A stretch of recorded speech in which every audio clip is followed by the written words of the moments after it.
What up, Costa?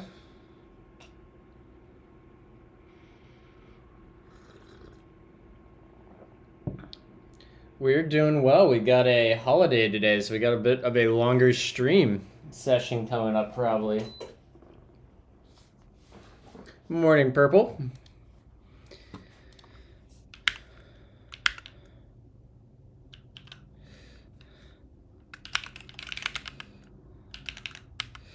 Unrun dev. Wow, this music is really loud in my headphones right now.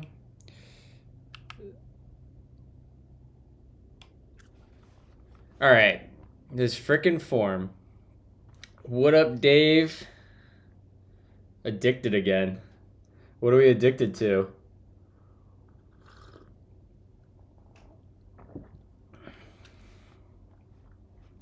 Oh, did you see I added you to the Create Melange app? Oh, I added you to the Create Melange app repo.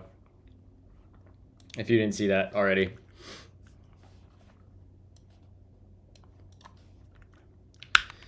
All right.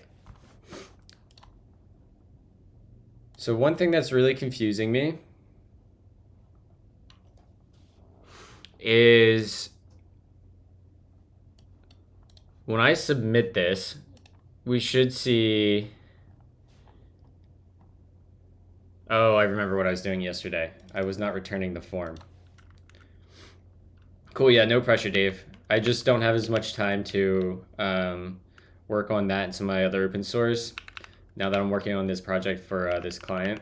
And I figured you'd be a good add to that project.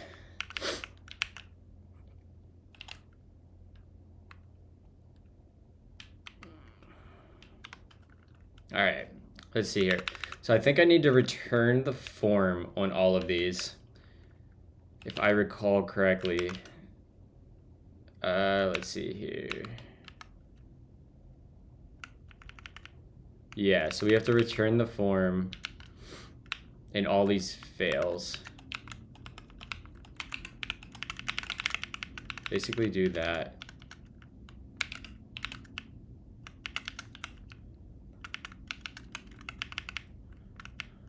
And then what do we do in the success case?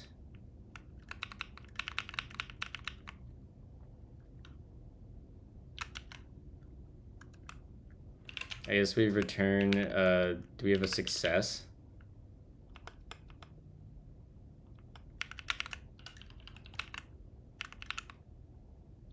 I actually have no idea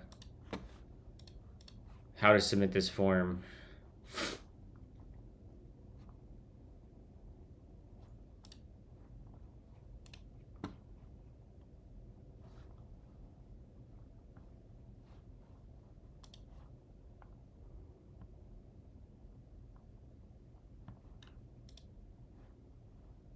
So they've returned this message thing.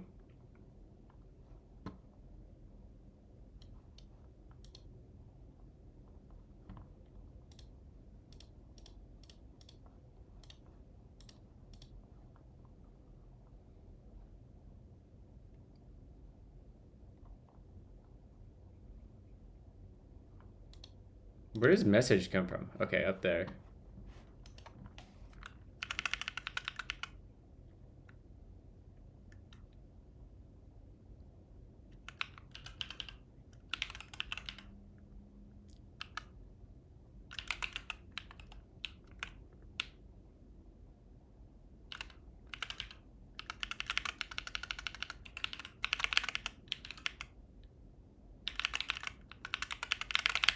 All right, let's see if this works.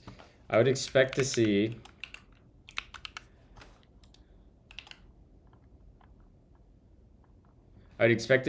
when we log form data, our actual data.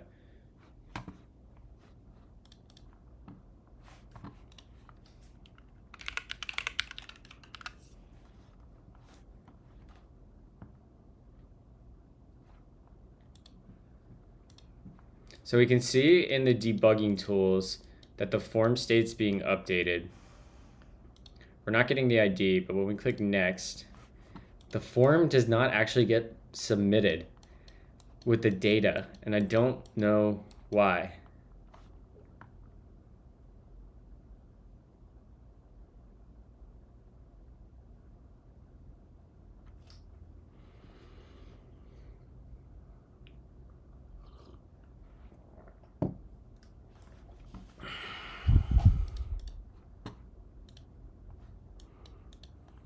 It's not submitting the form data.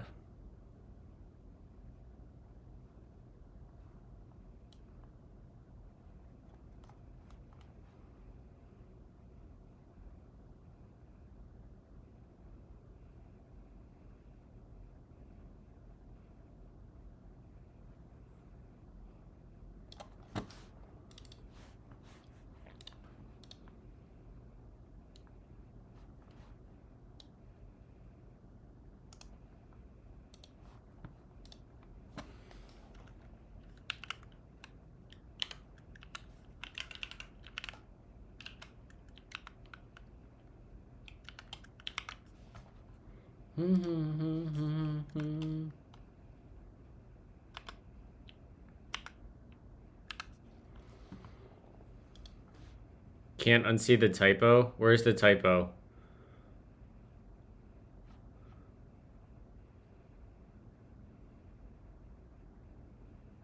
Assure it.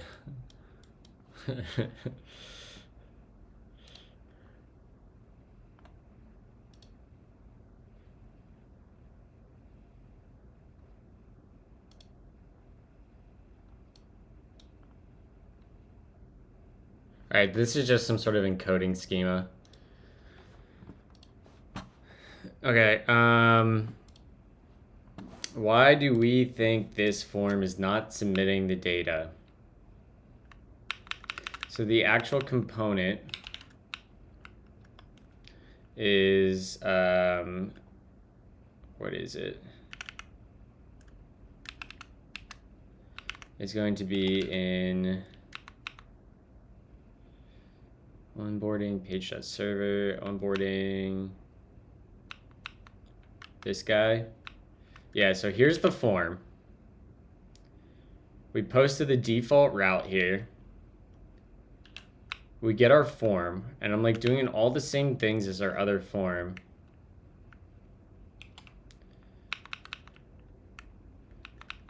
I'm binding the value on the radio group, which that looks like what I'm supposed to do. And I know that the form values are being updated because I have this effect console logging every time it changes.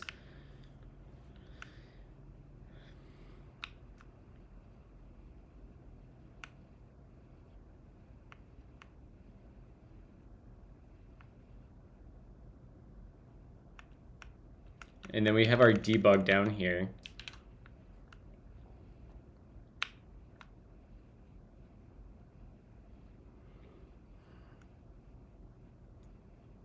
And that's all inside the form.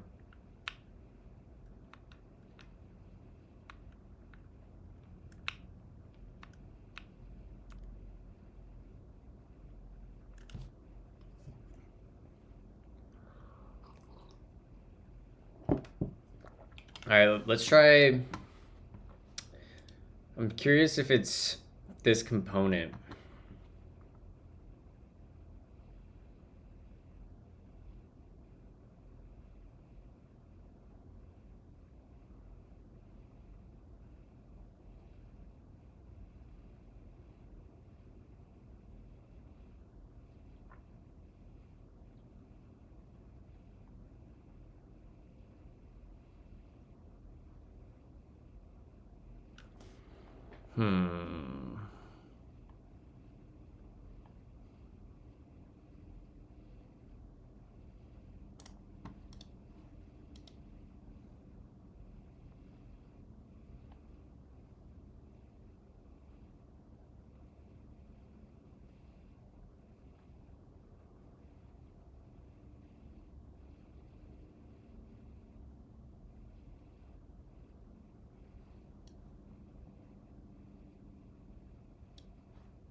I have no idea what's happening here.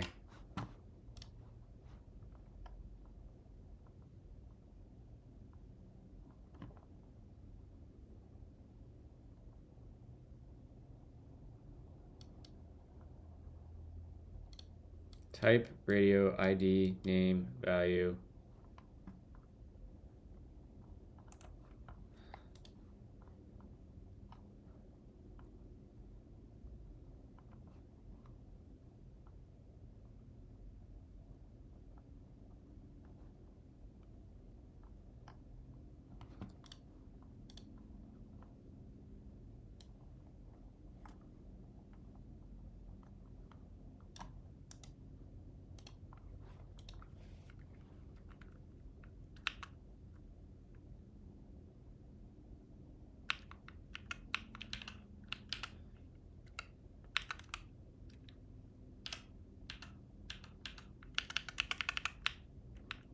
We're going to try to submit a super simple form here.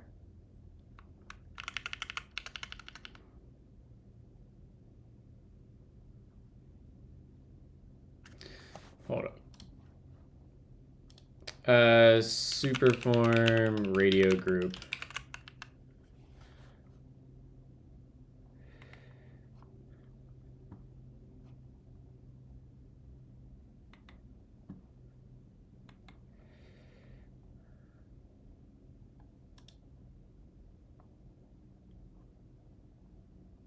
Input type radio bind group selected.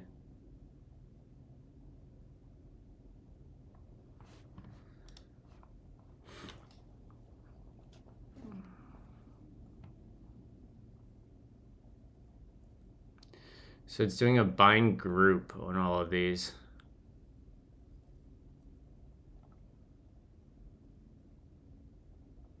I wonder, I mean, let's go look what this is doing under the covers with bind value. So if we go to root, we see that I'm assuming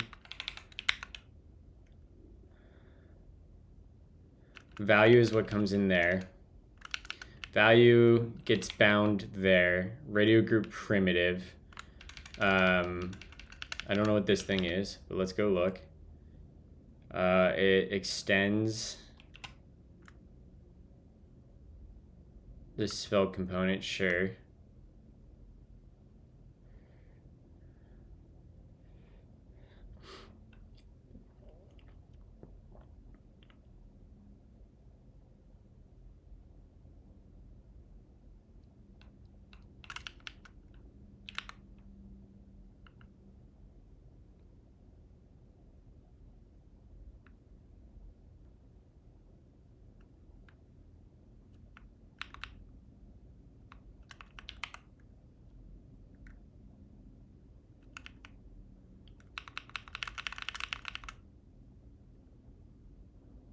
What's so confusing to me is that we see the values of the form changing. So like as I click this, like clearly the form values are changing.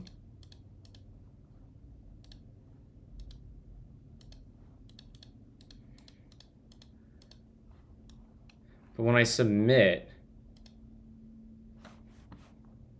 the answer doesn't go through.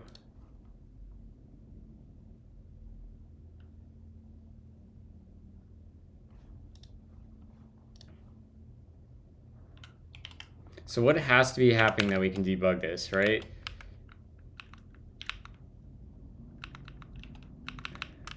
I don't know enough about Svelte under the covers to know what happens.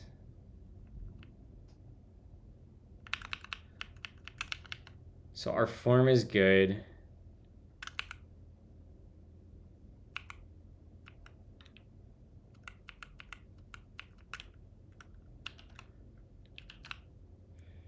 Good morning, JD.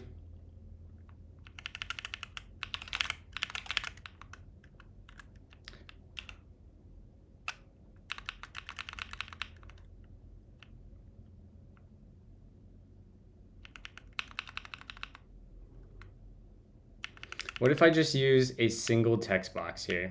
So let's get rid of all of this. Let's go from there. I want to go down to where this,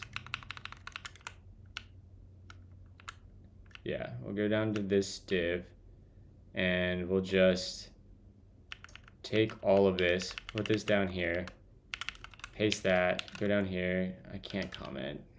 It's annoying. Is it exclamation point? Yeah. Yeah, there we go. And then let's just put an input box here. And it'll be something like input type equals text. Name is equal to answer. We'll say ID equals answer. I guess something like this.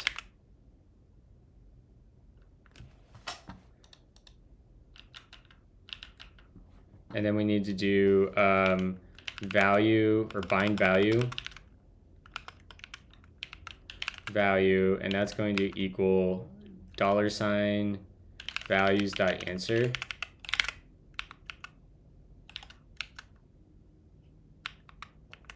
Where's our errors at here?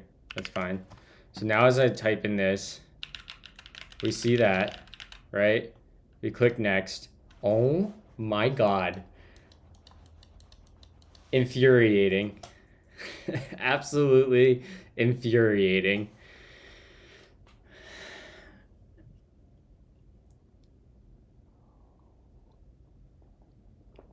Okay, so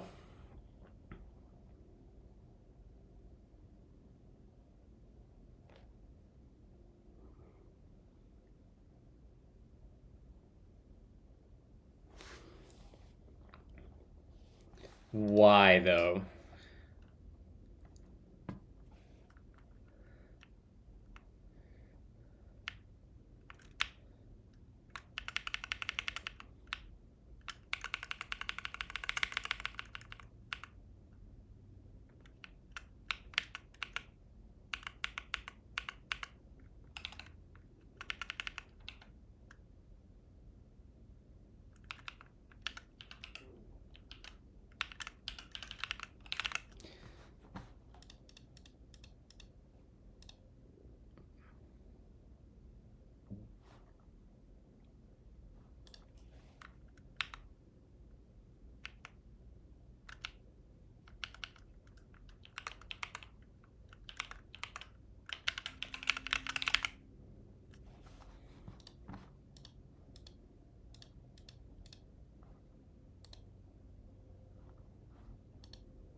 I don't understand what's happening here.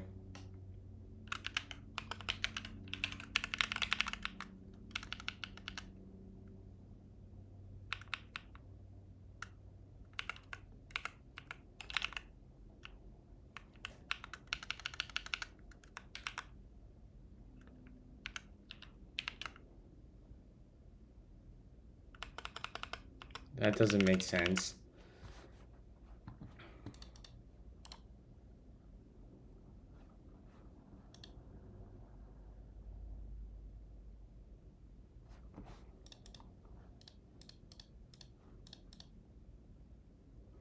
Man, I have no idea how to debug this. This is so confusing.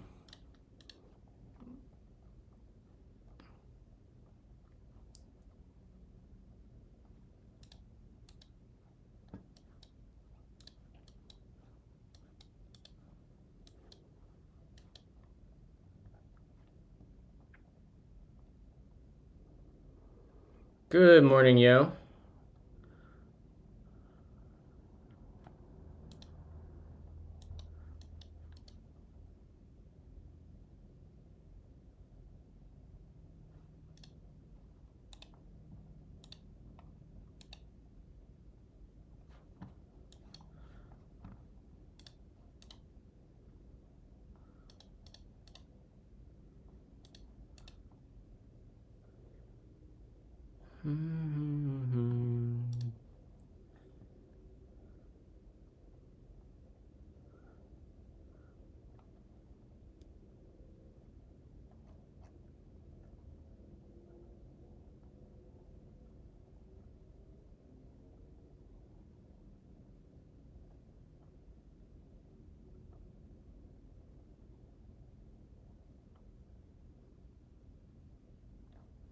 Unupdated.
I wish I had a beer helmet right now. It's driving me crazy.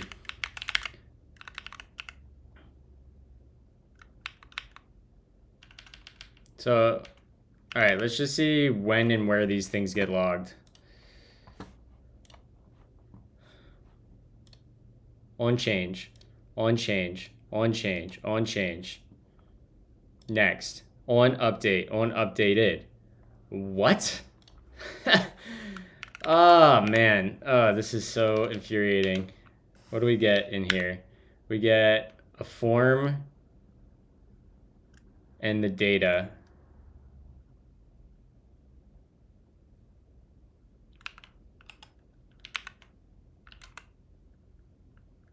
So we have our form, so let's log the form on this one. And what do we get in here? Probably the same thing, I bet. Set and get.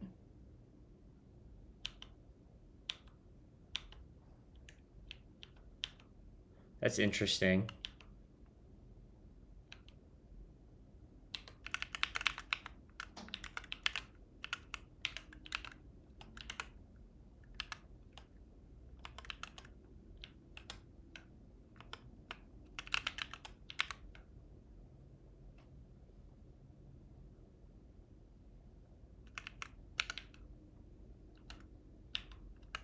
All right, let's see what that looks like.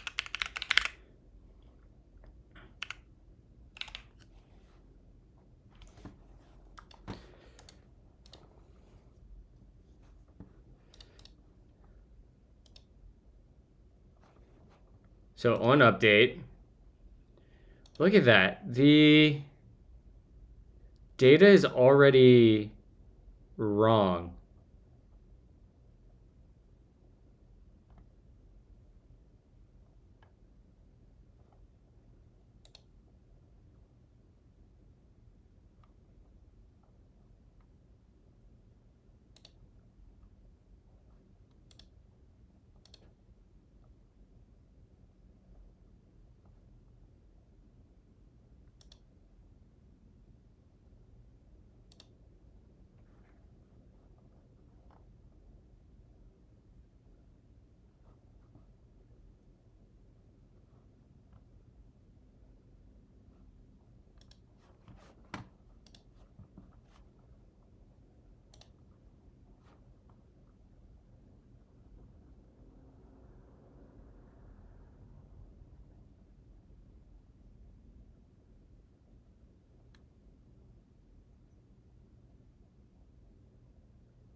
Winnie, no.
I am so confused, chat. I literally am really struggling to understand what's happening here. So we get an event, right? Paths answer. Target is undefined. And what should target be?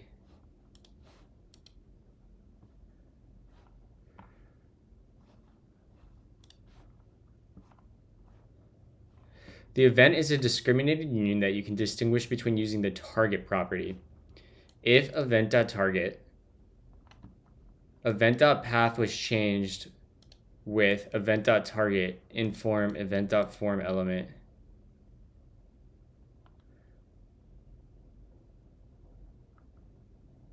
That seems problematic already. I love this song. It's a great song. Already liked it. Some good old bonsai tree. Let's go.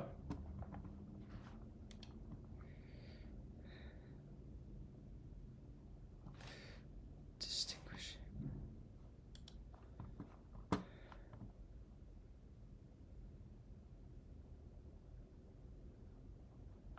So, okay, hold on. I'm so confused here. One second, let me get all my Elgato stuff running.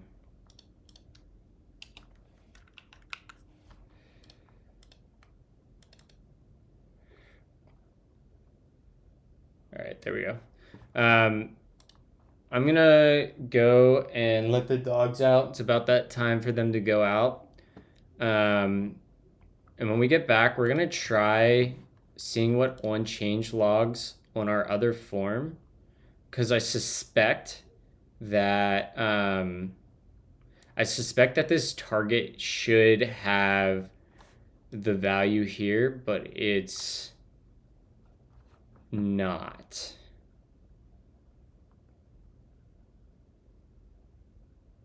Which is strange. All right, I'll be right back, chat.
All right. I was reading the docs. Turns out that helps, and I have some ideas. Good morning.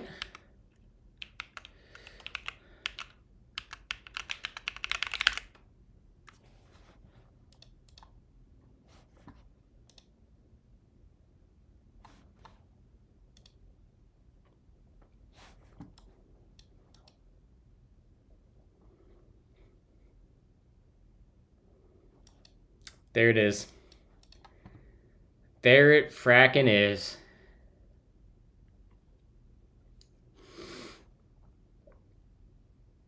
That's so dumb. That's so dumb.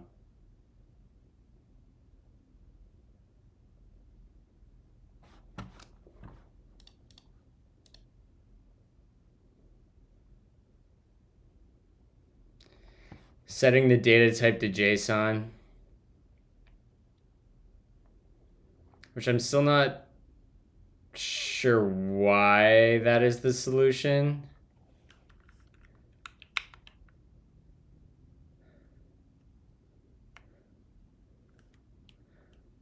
The other thing I could do is... No, you want it to be form data.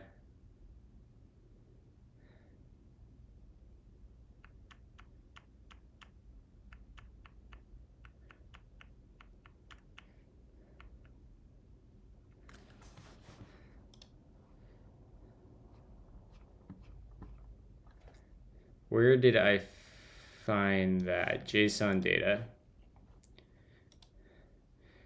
What's weird is I don't have nested data.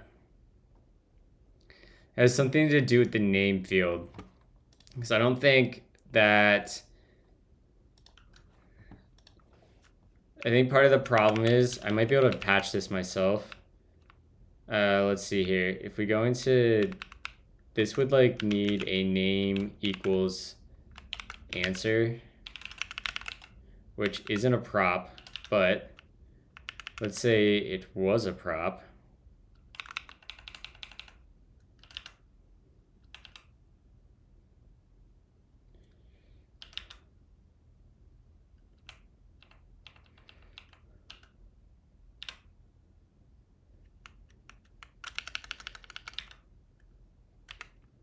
Disable name loop orientation default value one value change.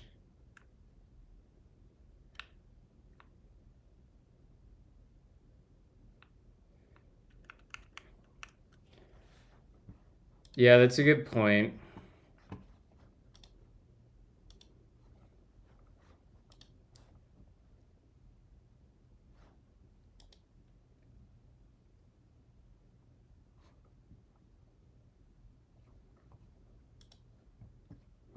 When data type is set to JSON, the onSubmit event will contain form data, but it cannot be used to modify the posted data. You need to set or update form, or in special cases use JSON data in onSubmit. I don't understand the ramifications of this paragraph, which bothers me.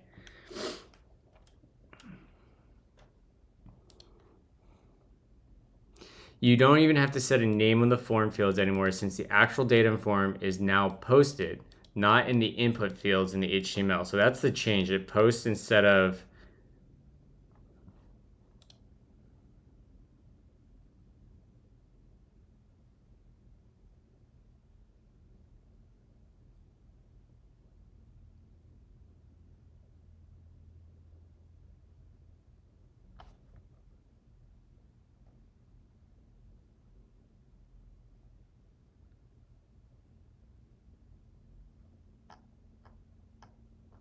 I guess it's not that big of a deal.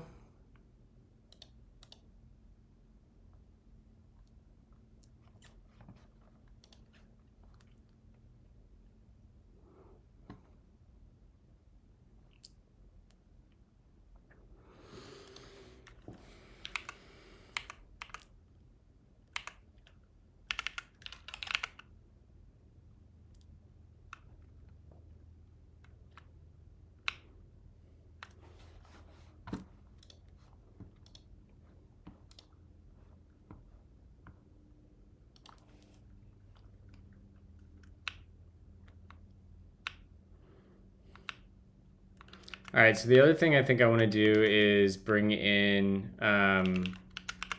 int proxy, and I think I want to come in here, and let's do that. Get rid of these, and we'll say that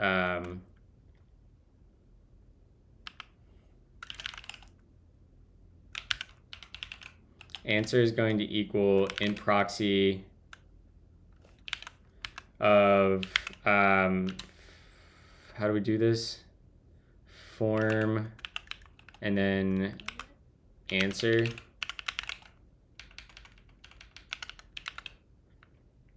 That says it's never.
Buddy, I see my shoe went on an adventure again. Where are you going? Buddy, come get it. Come get it. Good morning, Bodhi. Everyone say good morning to Bodhi. Good morning, big man. Buddy said I type. Buddy, get him. Get him. Good morning. Oh, Yeah, thank you. good boy. Winnie, did you get a puppy? Oh. Okay. What are you doing?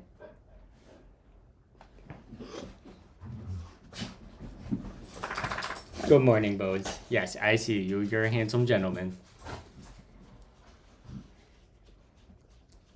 Do you want to write some Svelte kit today?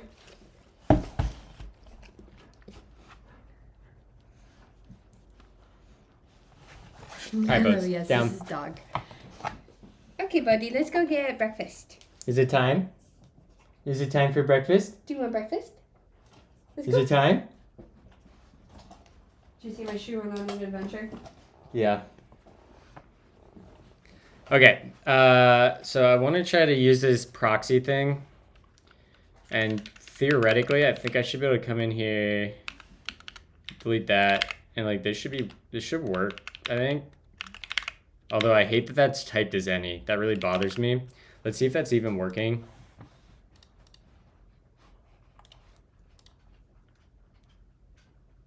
$400. Didn't work.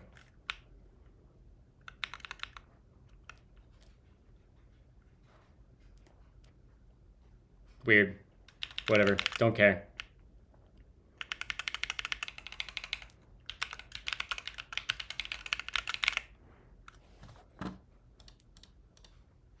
Yeah, okay, so we get that. And we're going to just set on the form right up front. We're going to say that let's see here. We want form.id or values, excuse me. Values.id is going to equal the assessment. We want to do this down here actually. We'll say values.id assessment. This is current question dot id.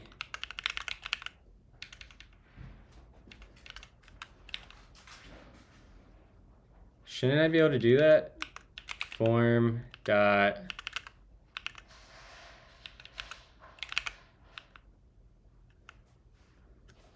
it says I should be able to assign directly to a value, right?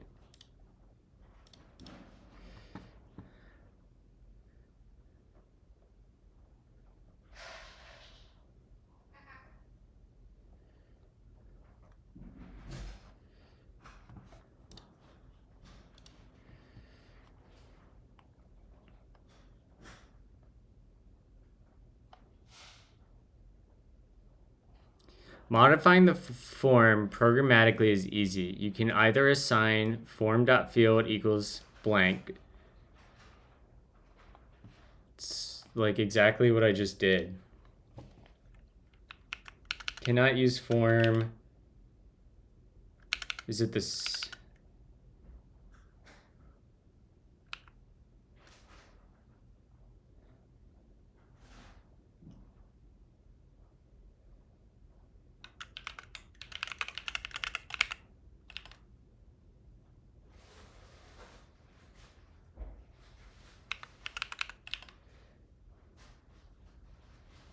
Because it's a read-only property.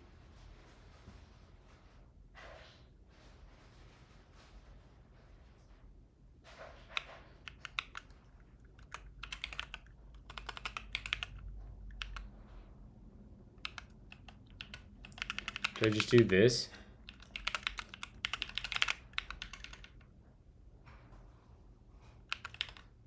State reference and own. Like, I think this is what I want. Or do we just do... I don't see...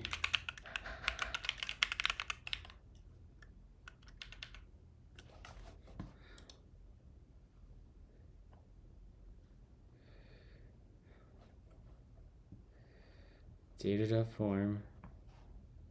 So this would be... All right, so that should be a function, right? I don't understand this. This is the dumbest shit. I don't see how this works.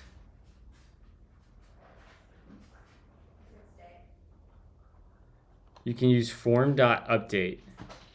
I don't think I can. Is update...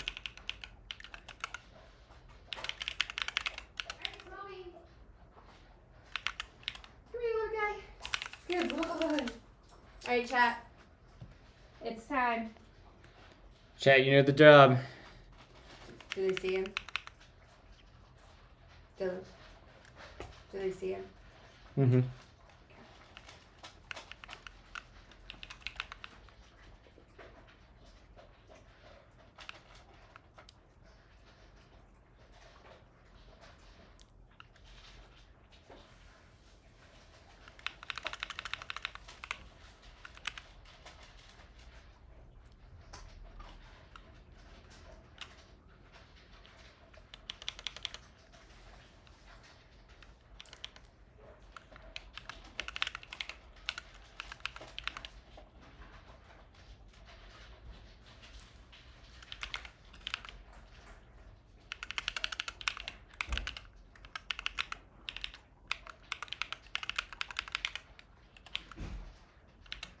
All right, let's see what we get in this. We should get like something useful, hopefully. We get an action, we get form data, we get JSON data. Send this data. So let's see what we have on JSON data. This must be like actual. Can I say foobar?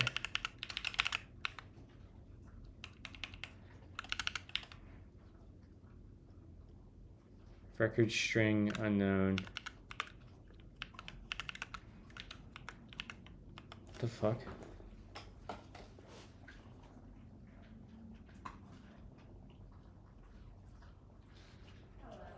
Hello?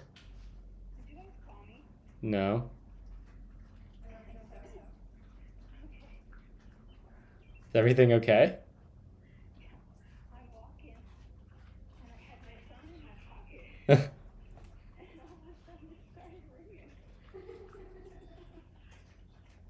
Yeah, no.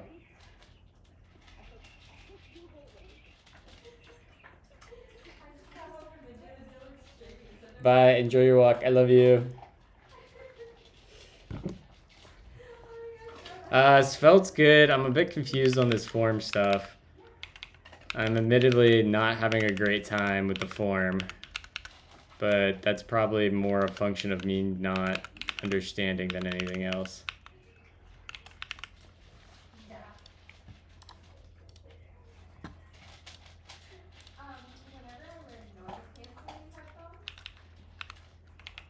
So that's not how I just need to update. I guess we...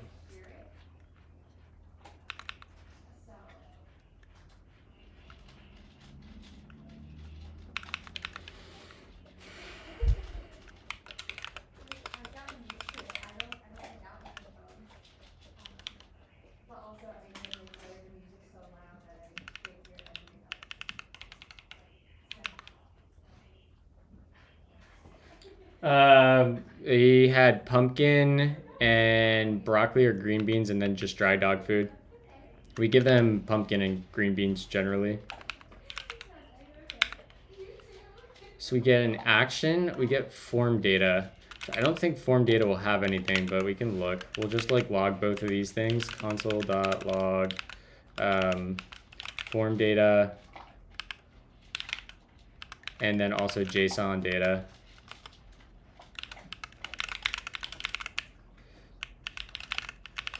And let's see what that logs us with. I don't know where my other error is. Yeah, that's fine. It bothers me that I don't understand how this is working. Form data.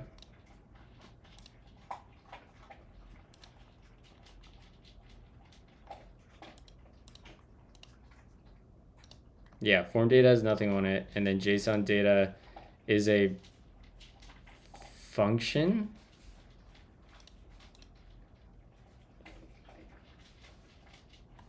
I wouldn't have expected that to be a function, but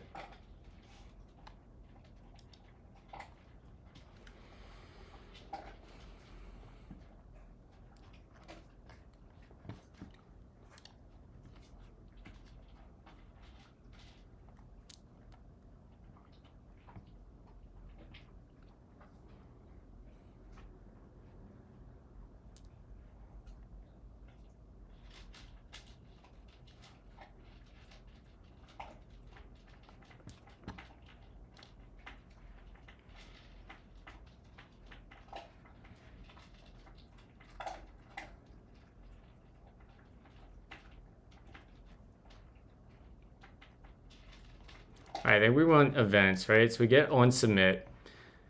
On submit gets action, form element, controller, submitter, cancel, JSON data, validators, blah, blah, blah. As the first one triggers, essentially being the same as Svelte kit, blah, blah, blah.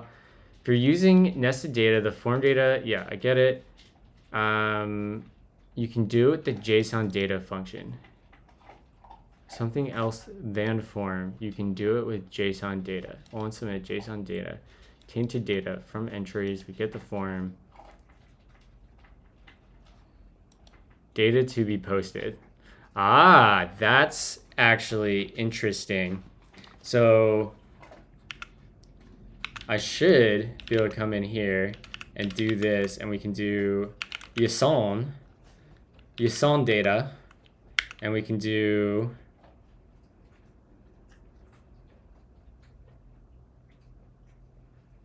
tainted data is tainted. I don't know what tainted data does, but we're going to say ID is going to be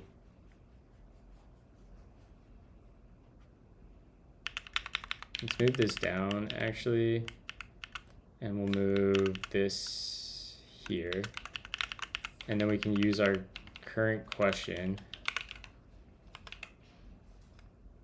dot ID, and then we can say the answer will be our $form dot answer.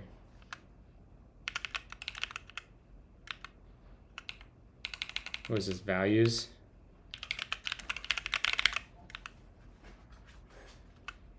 Let's see if that works.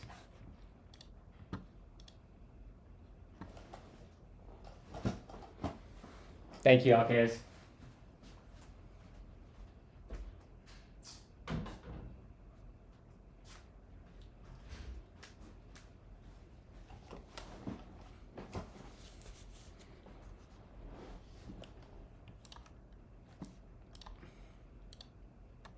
Look at that. Okay. This was a pain in the ass, but we've done it. So we submit that. We can come back to our form now, and we need to progress through the form, I think. Is tainted. What do you return? Were they just using that to...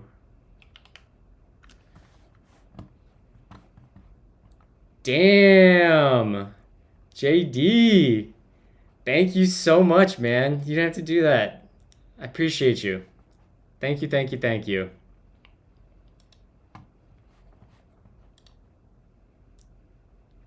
Sheesh!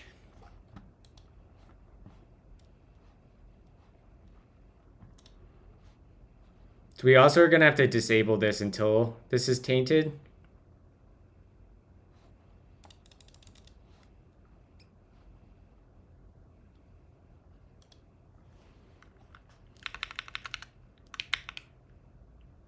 I don't think we need it. Well, actually, we can say that disabled will be the opposite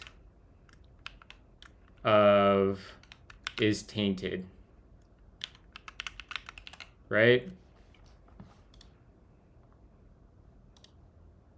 Well, that didn't work at all. Oh, that must take a path. Is tainted answer. There we go. Although that's not exactly what I would have expected either.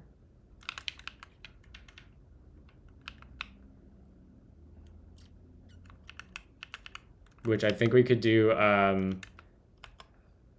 let tainted equals derived of is tainted answer.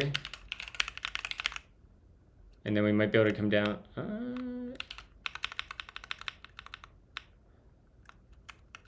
Where's that button at?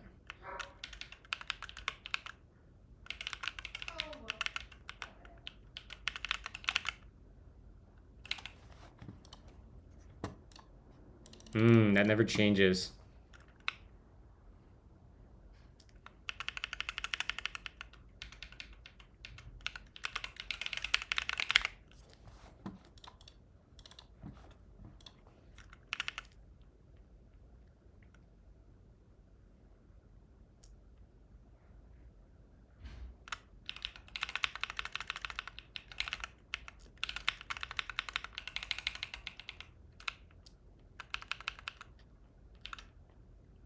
We'll do, we'll just make a variable called disabled, and we'll make that reactive. We'll say let disabled equals derived, and it'll be based on values dot answer equals an empty string.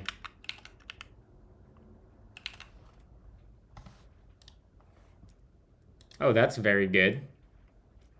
Exactly what we wanted.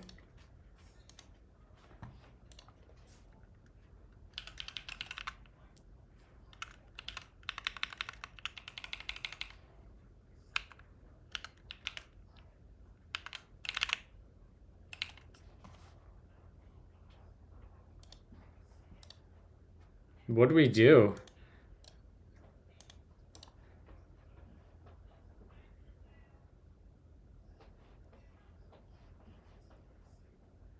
Oh, I bet it's because we actually submitted a question. So let's go clean up our data. That's almost certainly what happened. So we can just nuke our data pretty much. Let me zoom this out a little bit.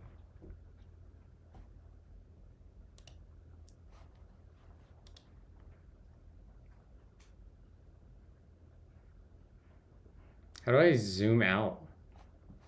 Edit, view.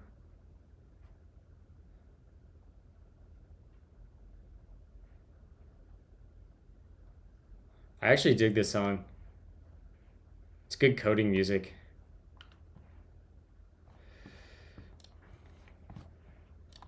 Whatever, we can just delete this and we'll get a cascading delete. And when we come back in here, we should get pushed to login. We go to sign up. Let's do that. Clear the autofill. This is fine. Foo bar baz. Foo bar baz. Create account. That should push us to onboarding. That should be good. Yeah, there we go. This is all working pretty well. Thank you for the sub, Sky Ressa. Super appreciate you so much. Yeah, I have a subscription to DataGrip.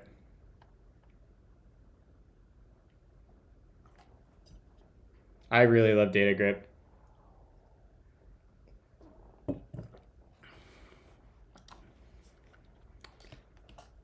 We hit the sub goal. Let's go.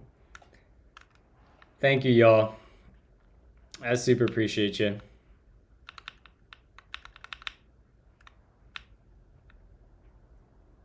This artist is from Belgium.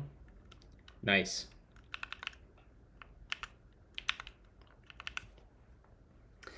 I don't know if anybody is from Germany or Spain, but I'm going to be speaking at conferences in both countries in September. So if you're around, you should let me know.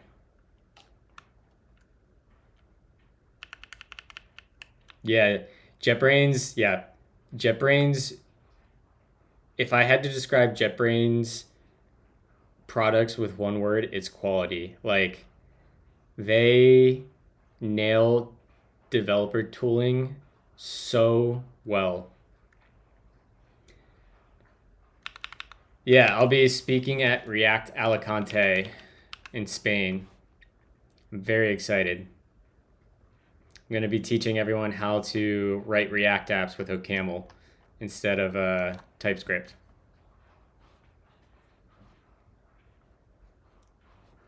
And then I'll be also speaking, hopefully, I haven't got confirmation yet that I'll be speaking here. Hopefully I get selected, but at the very least, I will be there. I'll be at Fun OCaml in Berlin. Fun OCaml conference.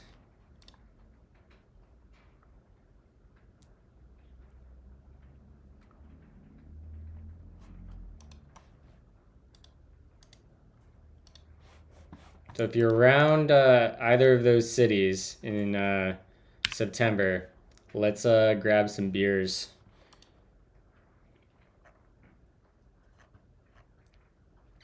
Hey, our good friend Dave, who was just in chat.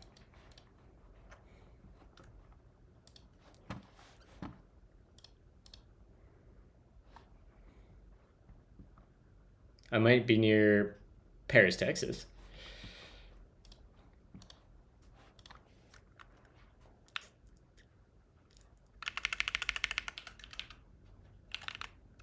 So we should also be, let's write an effect here. I want to see when this is actually changing, because I think this should probably be console.log. We'll just log disabled, and then we'll put a comma, disabled, and let's do that, and let's see when this changes.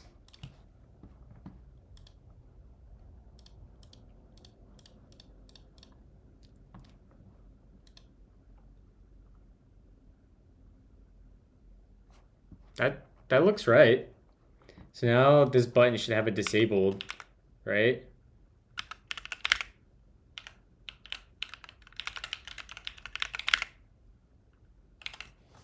And this should go on. There we go. We fracking did it, chat.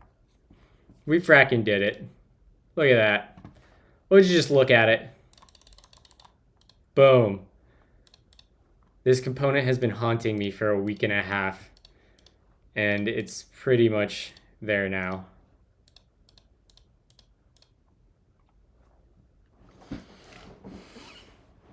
Never ship, never die. I still don't really understand why I can't just assign to... Did I make some of these read-only? Was that me that did that? It was. I wrapped it in read-only. Silly me. Which means that I can set the form to have... I can say values.id is going to equal current question.id. Yeah. It is not a read-only prop. We just updated this. You're misled.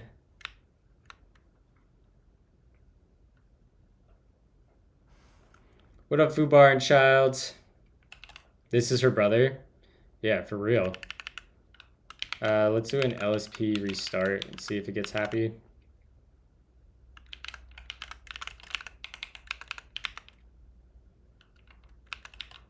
State referenced in its own scope will never update. I think that's fine. I think that's what we want.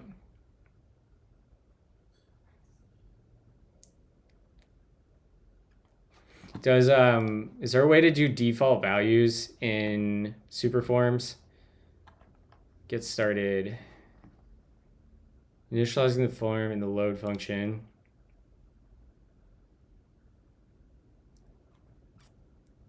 Populate from database.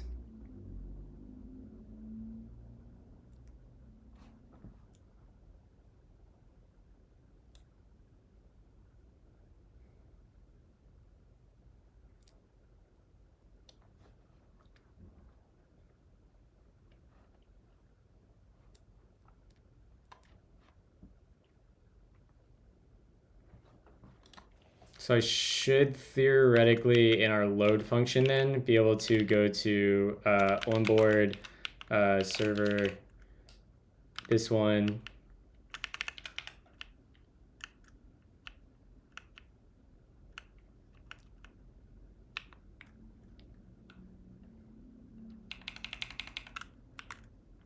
And the first thing should be ID, and we can do step. How do we get the current question? Do we have a combinator for that? Current question. Let's go.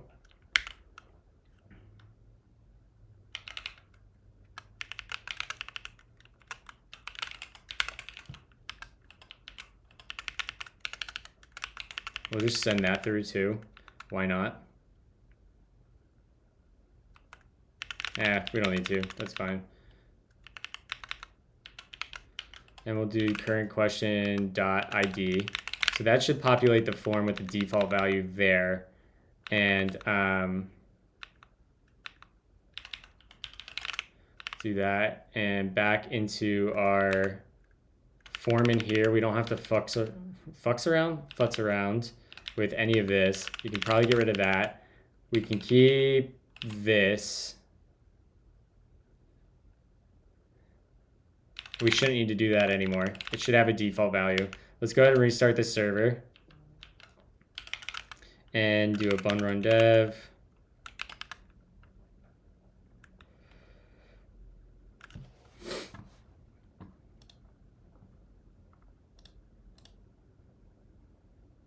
Yep, we're still getting great. And we're probably gonna have to nuke our data again because we don't have the submit working perfectly. So let's nuke our data, submit that, cascade delete, great. And refresh. This will take us to sign up.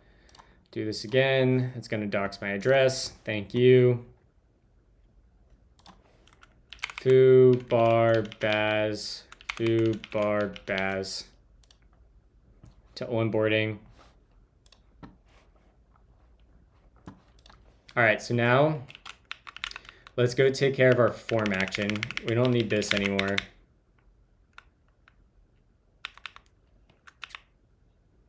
I still think this is the funniest hack right here.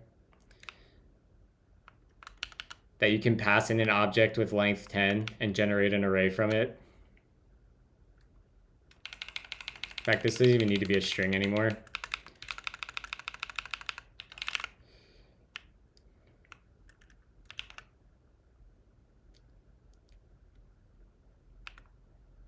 Oh, I guess it does. That's annoying. Sure, we'll just do it up front. So now we want to go to sign up server, which is right there. All right, so when we get a submit, this is not the right page. Authenticated, onboarding, page.server. When we submit the form, yeah, we validate the user.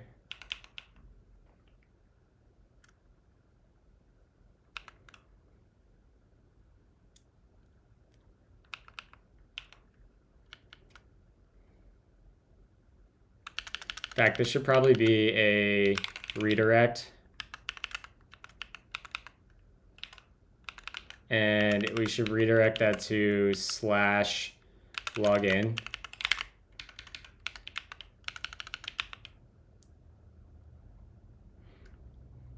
What are the various, I don't know my redirect codes off the top of my head. HTTP redirect codes. Classic bail dung. If anyone's ever had to write Java before, professionally, you know that this dude has put the entire Java ecosystem on his shoulders for tutorial content.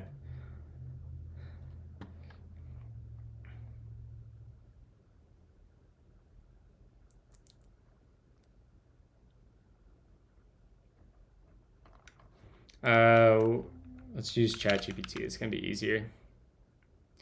What redirect code should I use if I'm redirecting because a user is unauthorized?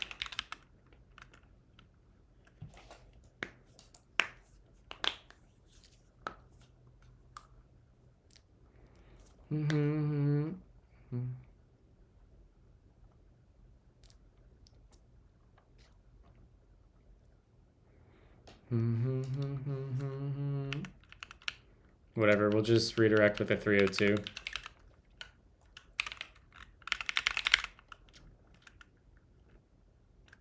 Something again. All right, so when we submit, what is happening? We're saying, oh, this is the page load. So let's ignore that for a second. We can get rid of that there. This will be a 302, and we'll redirect to /login, and this will be redirect. We get our form, we do that. We start a database transaction, which this needs to be await. We get our transaction, we get our assessment. We make sure we have it. We parse the form using our Zod. Yeah, we get the data, we update that. Okay. That seems reasonable. So that should then cause our page load to run, which we come in here, we select from that, we get the same assessment.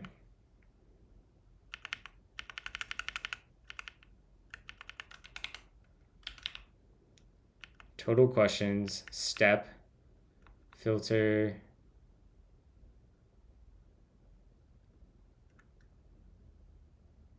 Okay. Step. Yep.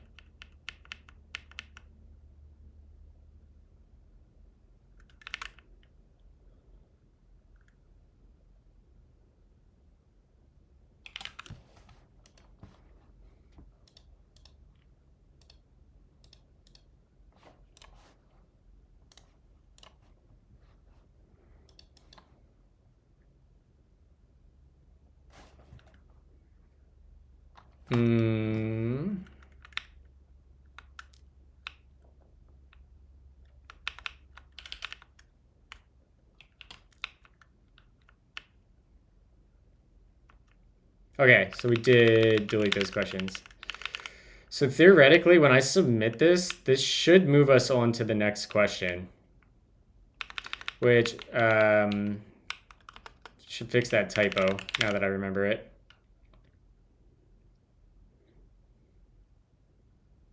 .cat requires you to release a version of your website in Catalan within 6 months of registering your domain.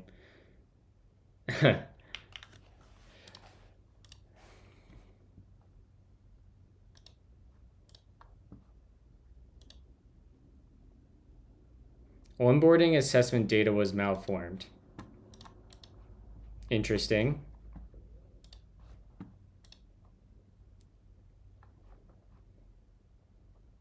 So where does that error come from? Let's grep for malformed. This is in our load function.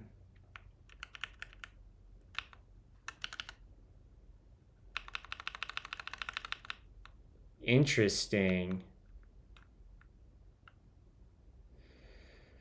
What are your thoughts on Tailwind? I hate the fact that it totally pollutes the HTML file, but I see the point. That's maybe the only true way to not ending up with dupe CSS. I love Tailwind. I don't mind the classes at all.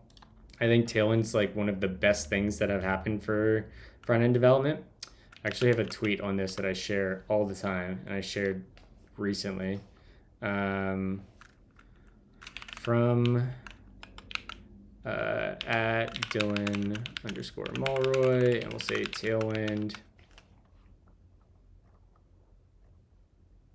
Right here, this tweet. Once again, I will repeat, the value of Tailwind is not inherently the inline utility classes, though I am a huge fan. It's the underlying design system, an API to access that design system in a common sense and predictable way. It makes doing the right thing easy. So what I'm talking about here is things like the authors of Tailwind have set up very specific, the underlying design system, right? If you look at like padding or margin, you can step it up margin 1, margin 2, margin 3, margin 4, margin 5, right? And those all scale up by very intentional values and all work cohesively together to help make designs look good with low effort. Let's see here. Nick said Pico CSS. I haven't played with Pico yet. Let's see here. Are you using two PCs for streaming and coding? No, I'm just using a MacBook. I got a chunky M1 Max that I got to keep from my last job. So I have right here to my right, I have, in fact, I think I can just show you guys what my setup looks like. If I go to Twitch from my phone, excuse me. So I'm live here.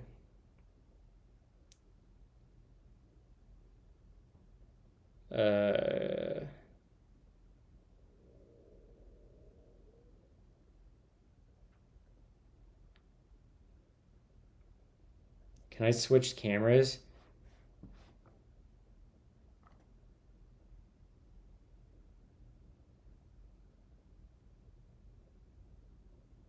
No, I can't broadcast. I've totally switched this. How do I do that? OBS? Where do I do that in OBS?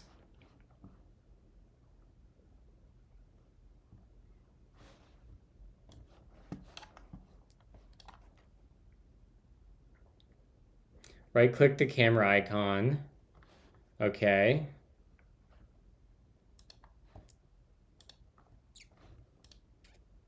Ah.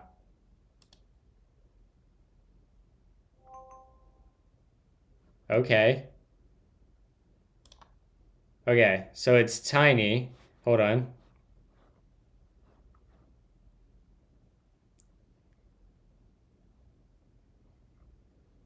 Don't I have a scene for this? Just chatting. There we go.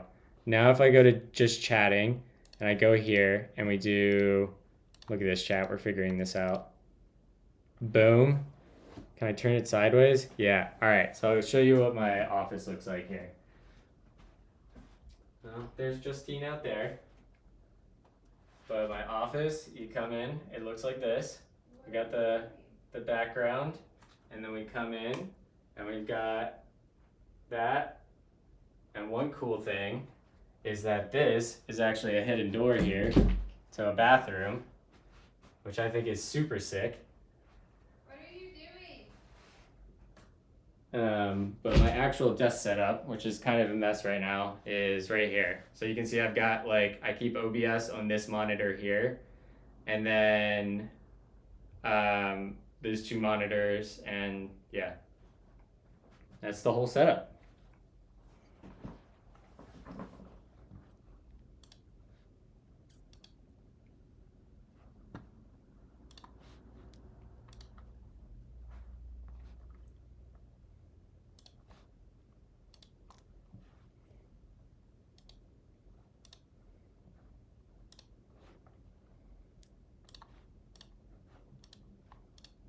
There we go.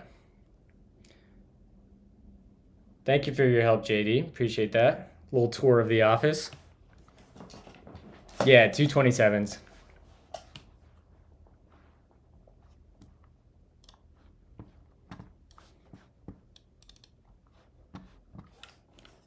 So I'm wondering why we're getting a parse failure when we get here. So let's go ahead and throw a console log here. And we'll do a, what do we want to say? Data. And we'll do JSON.parse found user assessment.data. Or did we already do that? No. Hash string. All right, let's see what that gives us. Unexpected. Oh, it's already parsed. So let's just do found user assessment.data.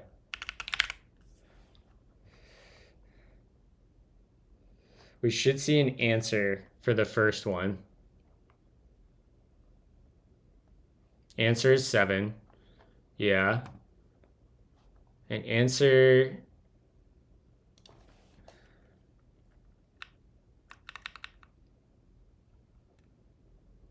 I have a Mac M2 with 16 cores and 32 gig memories, and when run OBS, the temperature is hot. I have no idea. I don't monitor the temperature of it or even touch it because it's on that stand. It wouldn't surprise me if it got hot. I know I was having problems late last year with an OBS update where it got really laggy and slow to move my windows around on some update, and that something was destroying my RAM with OBS.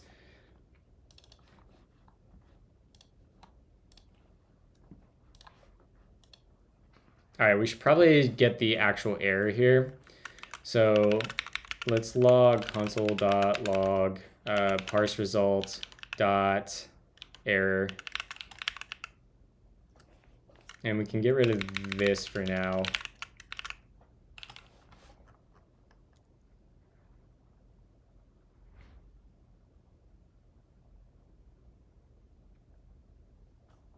Expected undefined and received a string. That's interesting.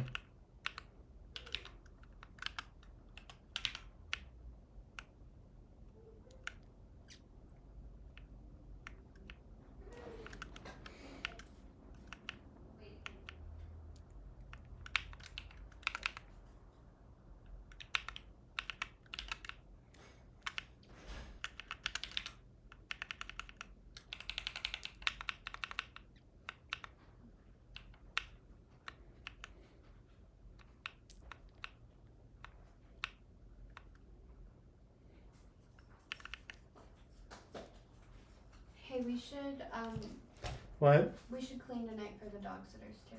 Okay. That's all. I'm going upstairs.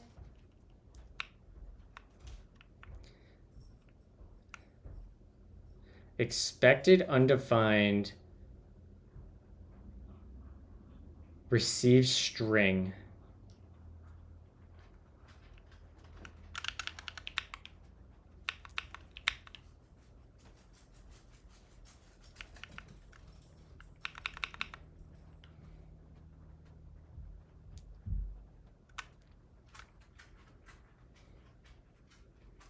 So this isn't doing what I think it is.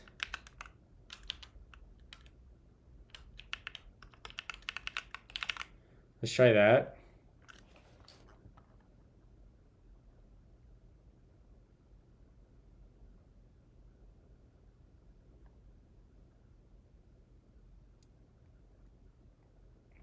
Expected number received string. Ah, right. Right. This is where that proxy thing, I wanted to use proxy objects, this int proxy. Sometimes you get a string value from an input field or third-party library and want it to be automatically converted and updated with a non-string value in your schema. This is what proxies are for. The usage for all of them is practically the same.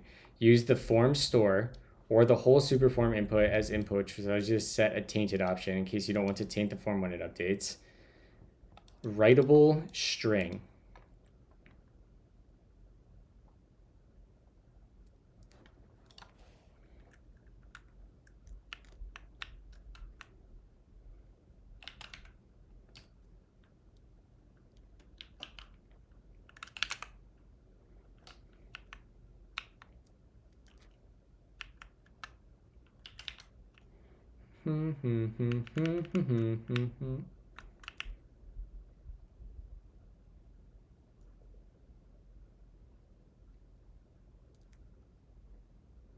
So like theoretically, I should, according to this, I should be able to say const answer equals, let's just say number proxy.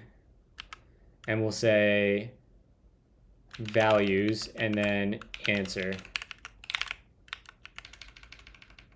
And this is going to say never, which is a weird thing to be typed as.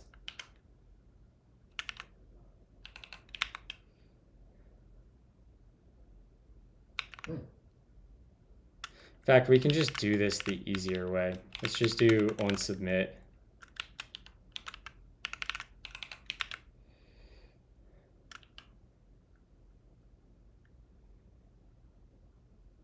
So we can do let's get out JSON data. And we'll say return JSON data. And then we'll say ID is just going to be values.id. And then answer is going to be values dot answer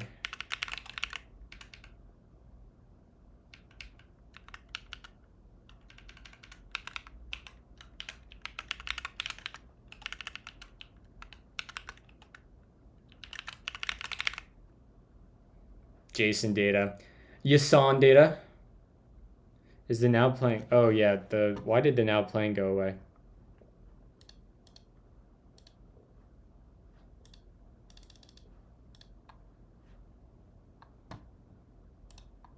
There we go.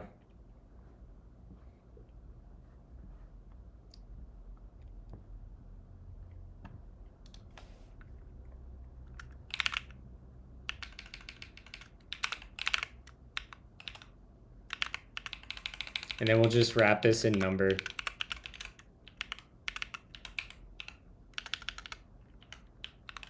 That should buy us getting the right data.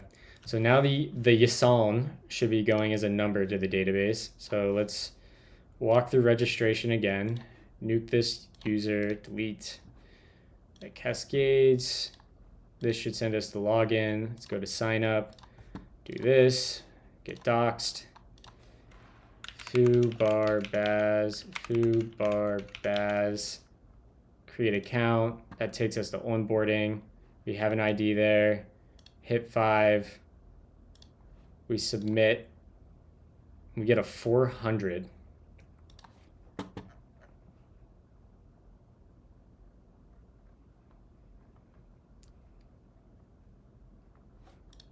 I'm curious if that ended up putting a value in there or not.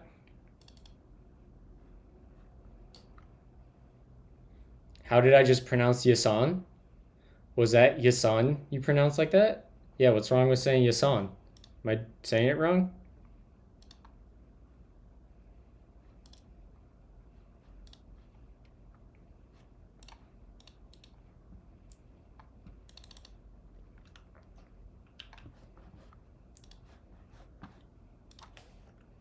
Yasan validator.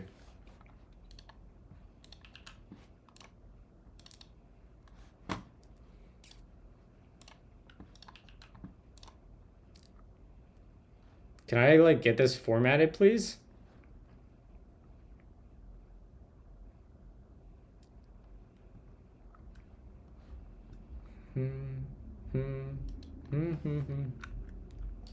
Is bro French?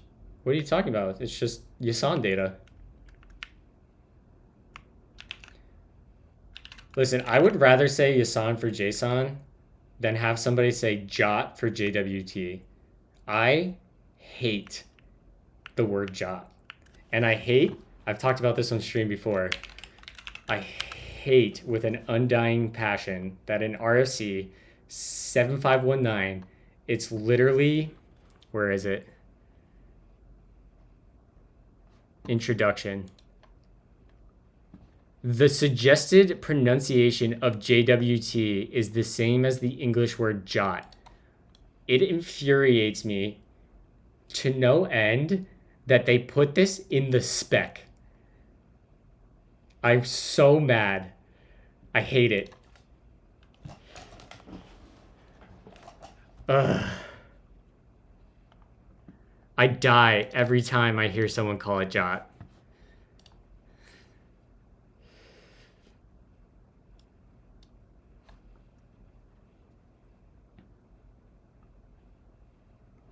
This song is way too slow. Okay. Let's see what's going on here.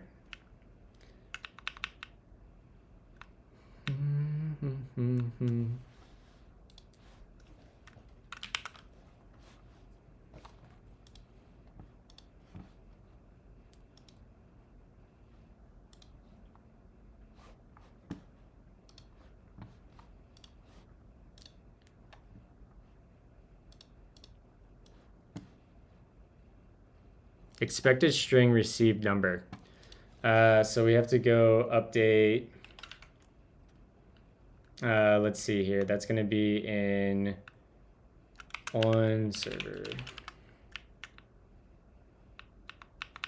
and it's going to be in our actions. Dot or z dot number.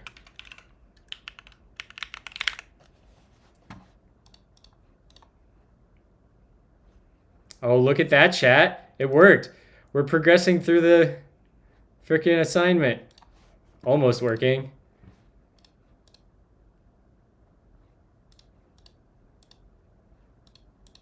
We got to question 2.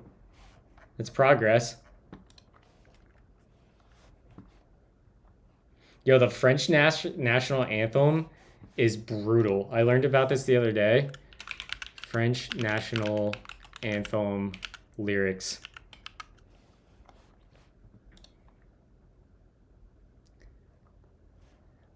Let's go, child of the homeland. The day of glory has come. Against us from the tyranny. The bloody banner is raised. The bloody banner is raised. Can you hear in the countryside? Blare the wild soldiers. They come right in your arms. Cut the throats of your sons and your companions. To armed citizens. Your battalions, let's walk, let's walk. Only in impure blood, water our furrows, furrows, oh. Literally talking about attacking and killing the government. That's fucking, that goes hard.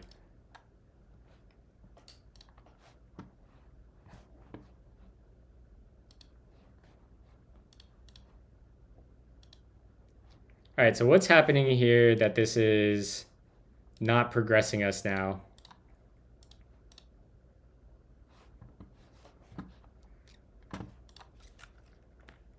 We validate.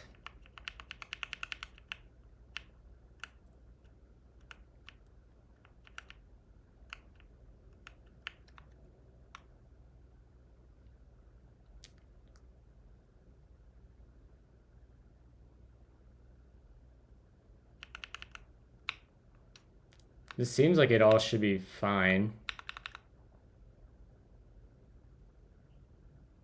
We're getting 200 backs, which tells me the load's not working.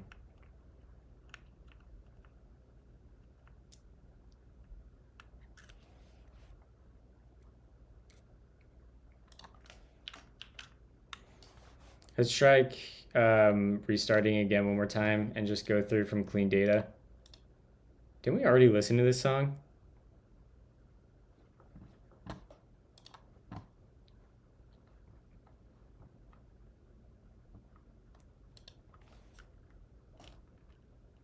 Hmm.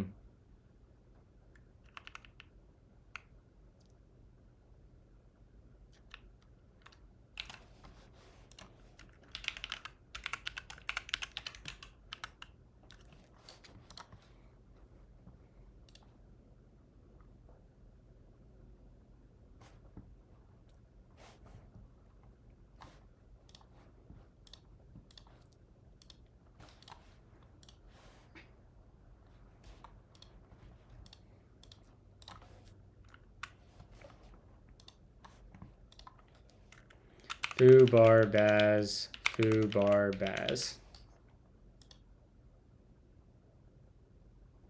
Oh, we didn't actually clean up everything? Oh, I deleted the wrong table. Ha! Dumb.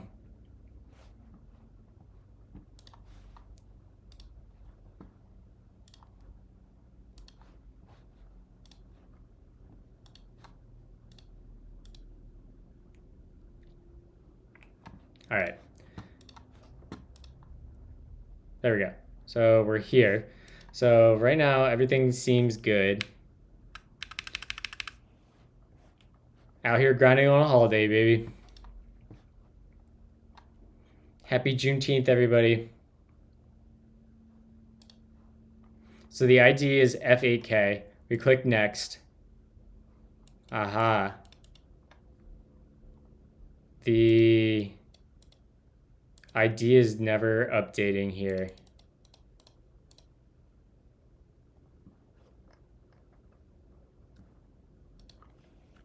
So that's that problem. B1, I wonder if we refresh. Yeah, now we get another one. That should progress us to 3. It does. Bum, bum, bum. Yep, I was using data grep.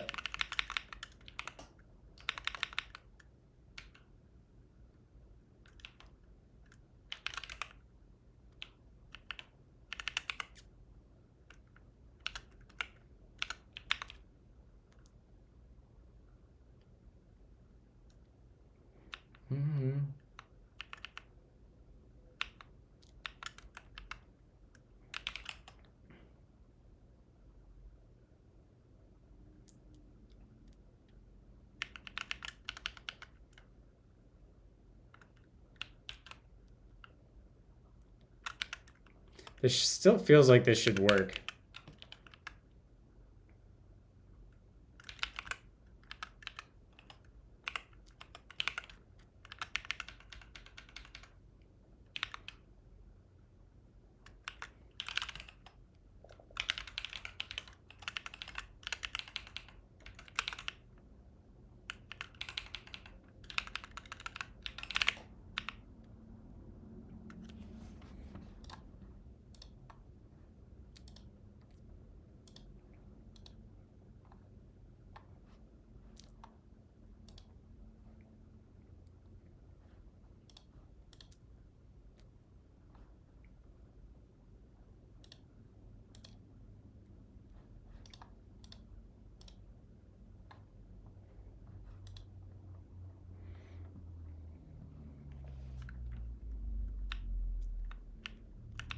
So it seems like our assessment is never updating.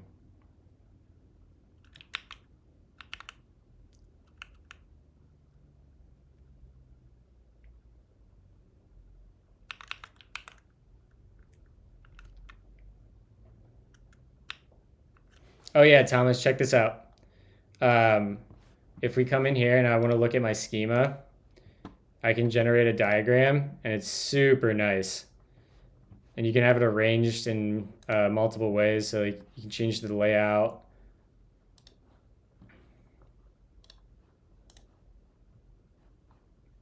It's super nice.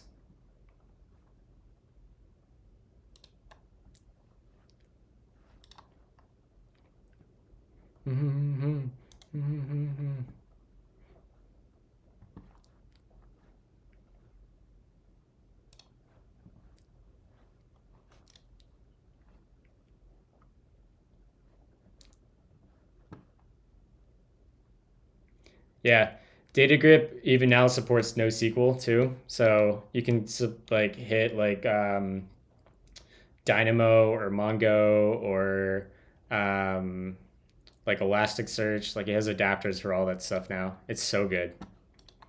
So our problem now is that when we submit a question and our load function runs.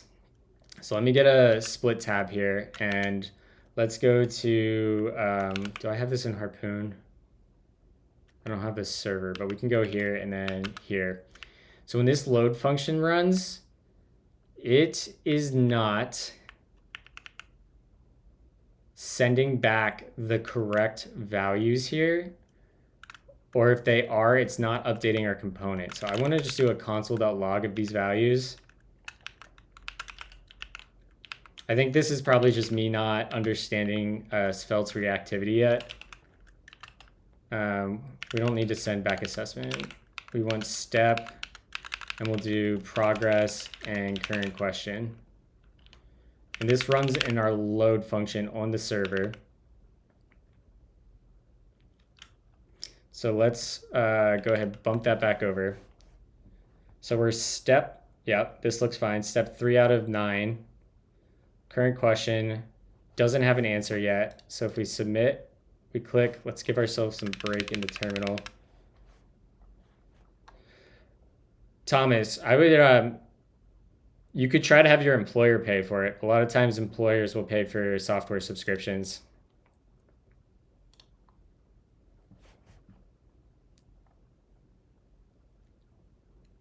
Okay, so that did increment us to the next question.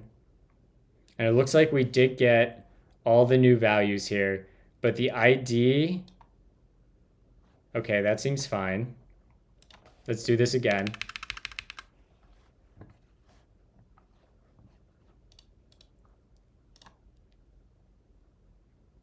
Okay, this time it didn't move us forward.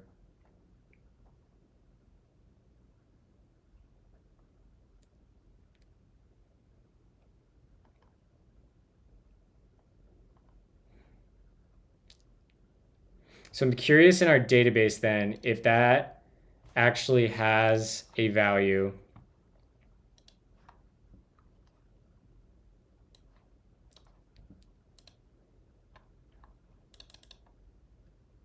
Let me grab that, and then we'll do a JSON parse in, I don't know, we'll throw it, where's that JSON? Did I close that? JSON validator, formatter. Is that just a string?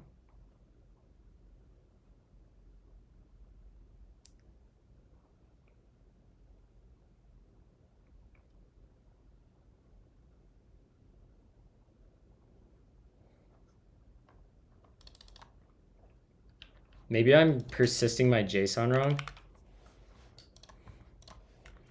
JSON dot parse, paste that in there.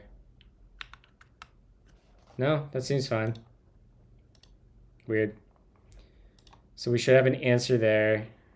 Yeah, answer is 9, answer is 5, 7, answer is 1. How do you really show up in meetings? Okay, so the ID is 7QE. This doesn't have an answer yet.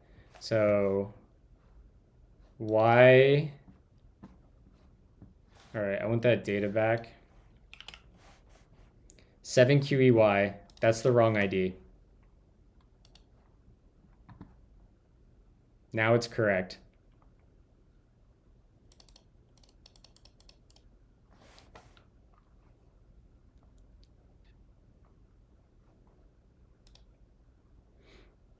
Yeah, you can do, well, one, you can just run explains.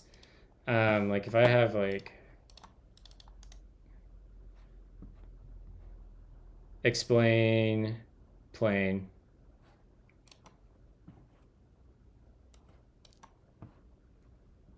Oh, hold on. Let me just do like select star from user, right? If I do explain, it has that, and then we have explain and explain.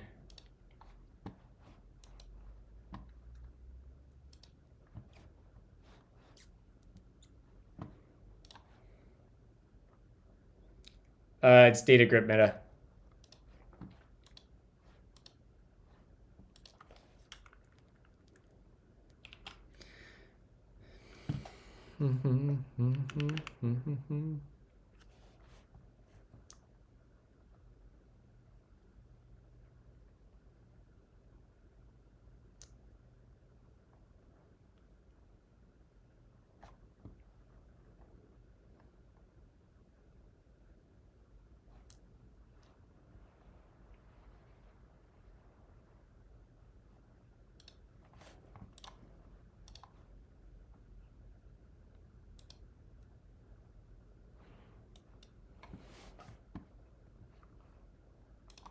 I have an idea what might be going wrong here.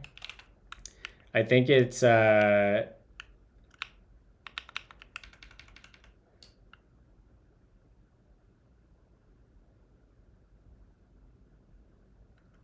we set the default in the form in the load function current question.id.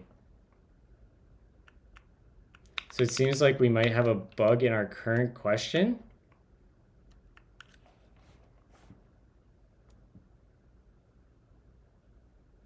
The ID is COK.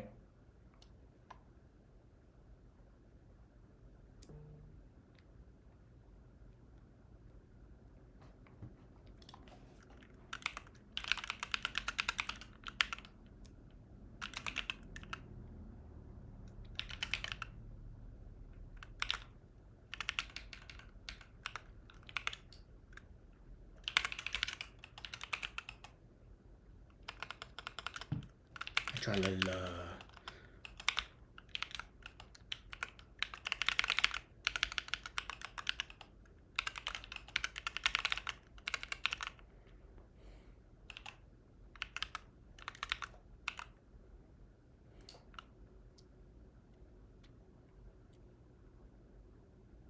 Touch my tra-la-la.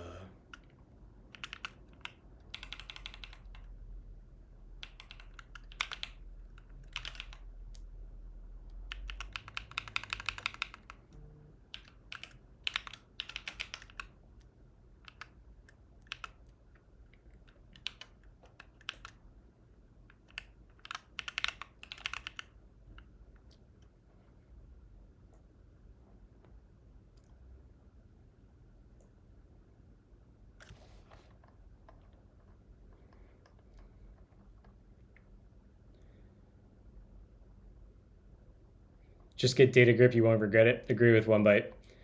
I don't often agree with One Byte, but when I do, you know it's good. I got a little too excited cleaning up schemas in our staging DB last week and dropped one too many things. Now I have to restore meta. Just like your company's folding anyways. Just like don't restore it. Thank you, Fubar. Appreciate the Prime sub.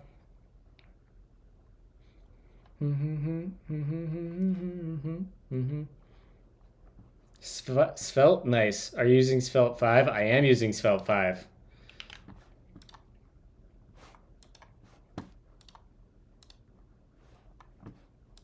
So let's try submitting this. We'll say 2. Okay. So it seems like, let's write an effect here. And it seems like this page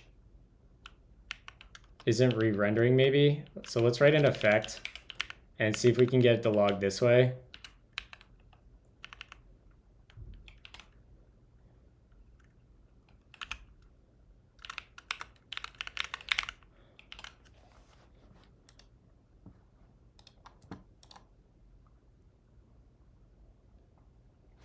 Current question in the page is JV.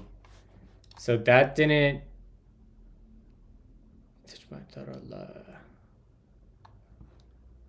It's almost like this didn't update.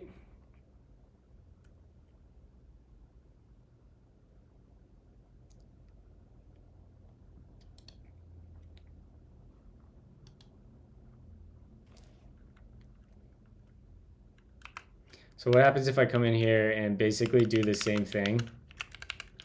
And we come over here and paste this. And we say current question in component is going to be that. So let's just refresh. Everything should be right. Yeah, so we get JY there. We get JY there.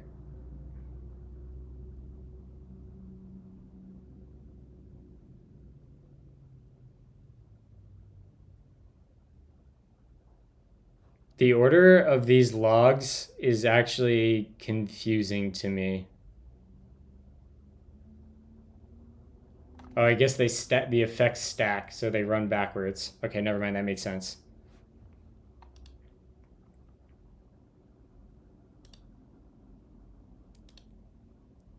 So now we should see MF. We see it in all the right places. It's just that the ID does not update in the form.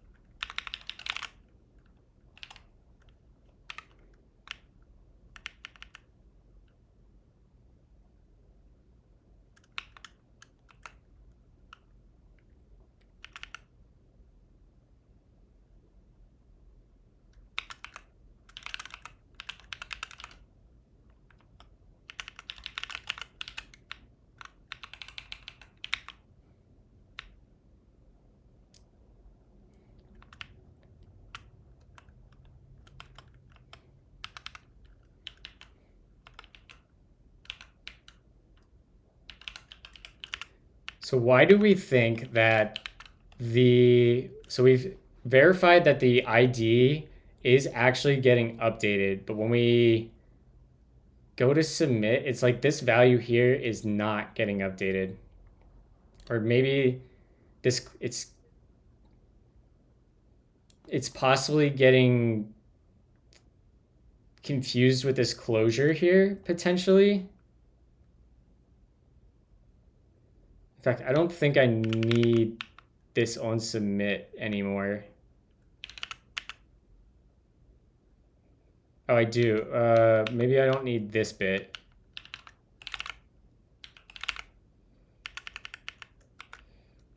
Values dot. Yes, closure meta. Closure values dot ID. I just want to console dot log this every time it updates.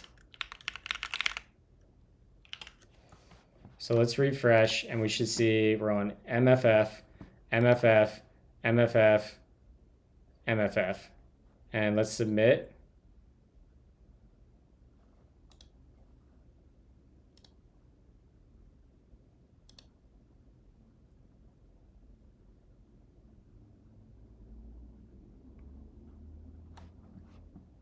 Oh, I guess I do need the ID there.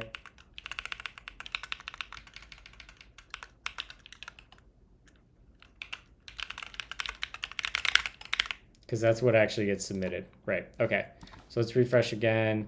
We see MFF, MFF, MFF, submit a 1, click next. We get an internal error. That's really good. Assessment current step exceeded number of steps.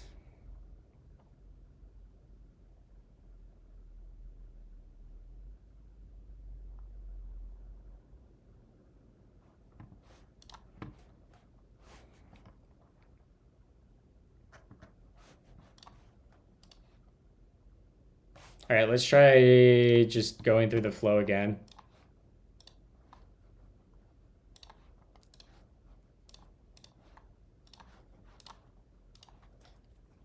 Sign up, close that, get that. This is gonna be foo bar baz, foo bar baz.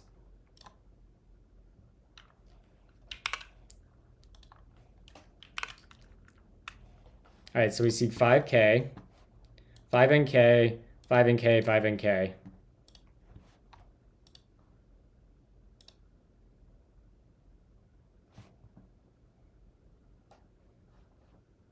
It switched back. How did it switch back?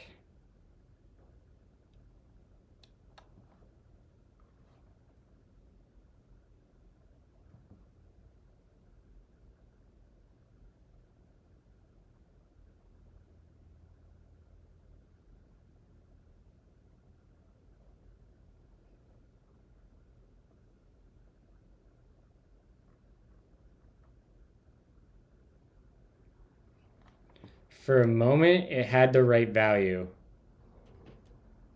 And then somehow reset back to the old ID.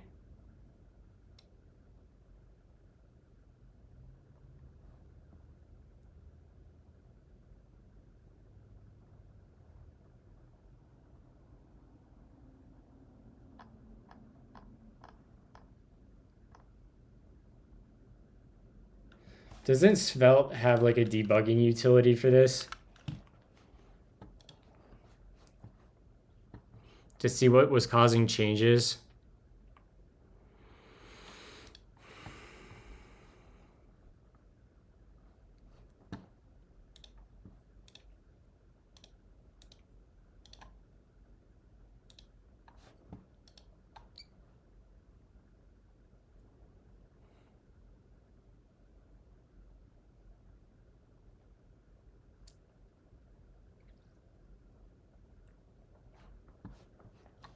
I guess let's try that.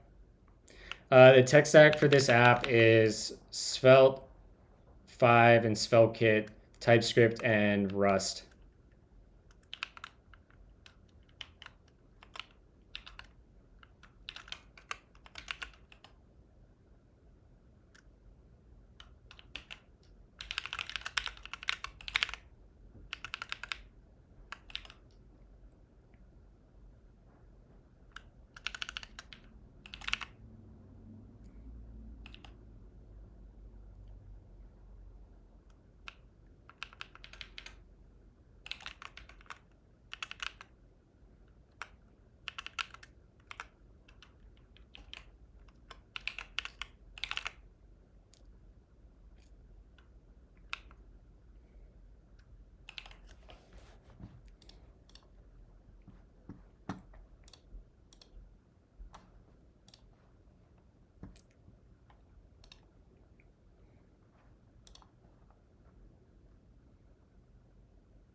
Rust is going to be used for some CSV and Excel file parsing and number crunching. Basically, it's going to be like a little sidecar service that is going to process CSV and Excel sheets as they get uploaded to like an S3 bucket or something. I haven't really planned it out, and I just want to use Rust for something. So I'm shoving it in for that. We don't really need it, but I want to.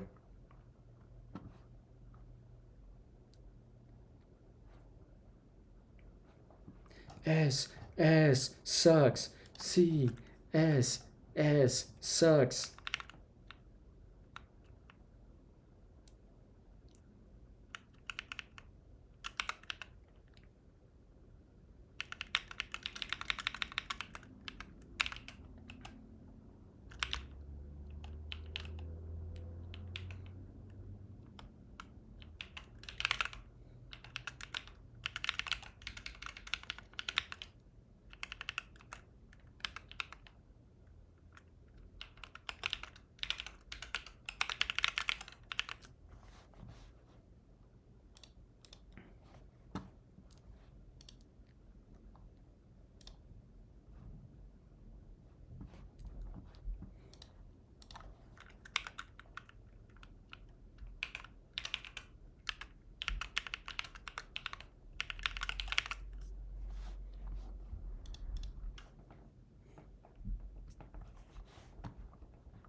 Okay. So right now, ID is this value.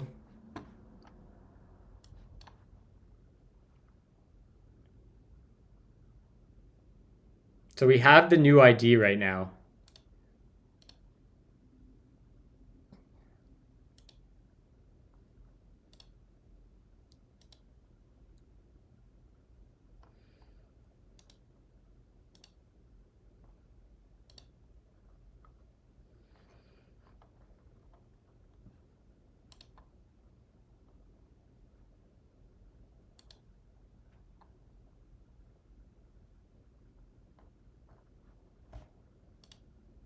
And now it's going to be back to what it was, I bet.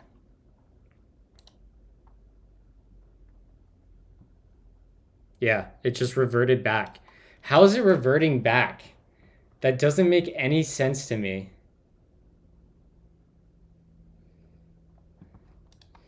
If we comment this, does it work?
I have no idea what's going on here.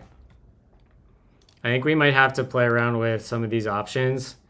Configuration and troubleshooting.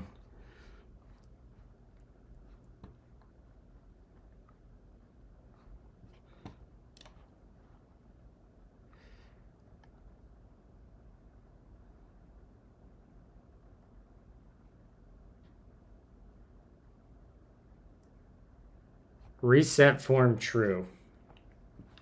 Let's try that.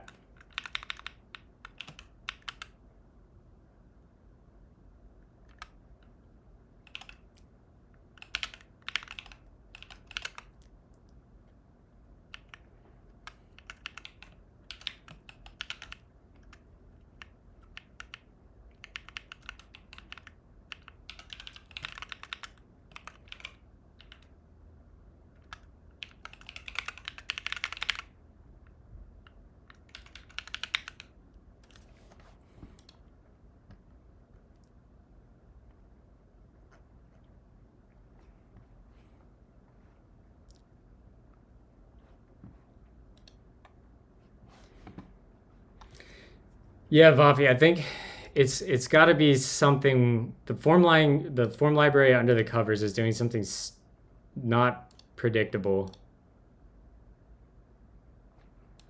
Because that idea is just never, it's updating and then reverting back, which is so bizarre. And we've already seen, we see that it gets here and then it just reverts. I wish I knew what caused that second re-render to go back.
Oh, we might be able to debug this a little bit more. So let's add a onChange handler. And we'll just, what does this have on it? I don't know, console.log, and we'll say onChange.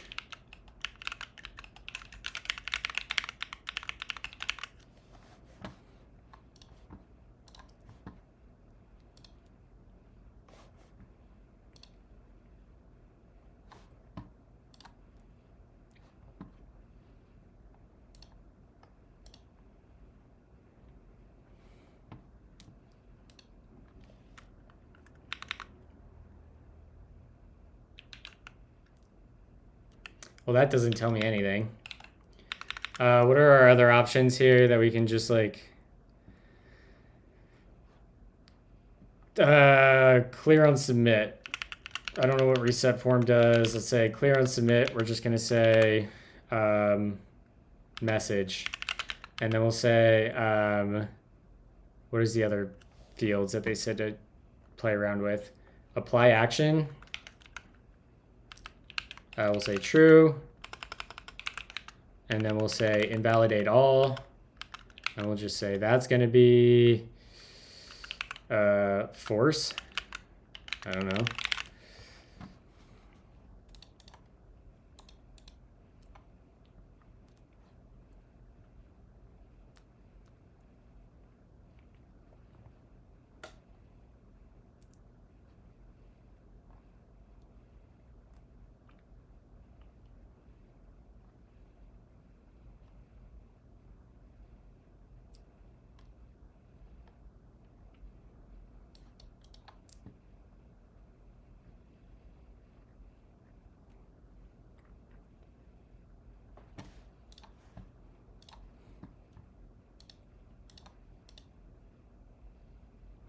Okay, one of those options just worked. I have no idea which one did it, but it worked. Let's go ahead and Feel like it might have been invalidate all. Heart rate went up once DJ Nightshade started spending points. Dude, Nightshade is... Fucking Nightshade did an 8-ball before work this morning.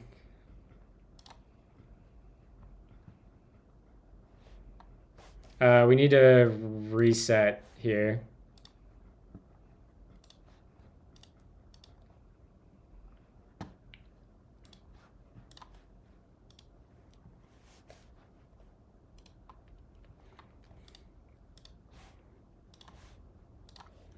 Foo bar baz. Foo bar baz. Yeah. Okay, well this is appearing to work.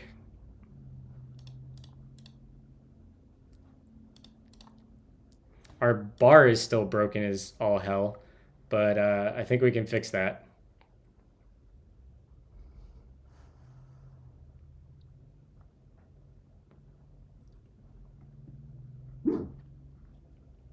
All right, let's see if we can fix this bar here.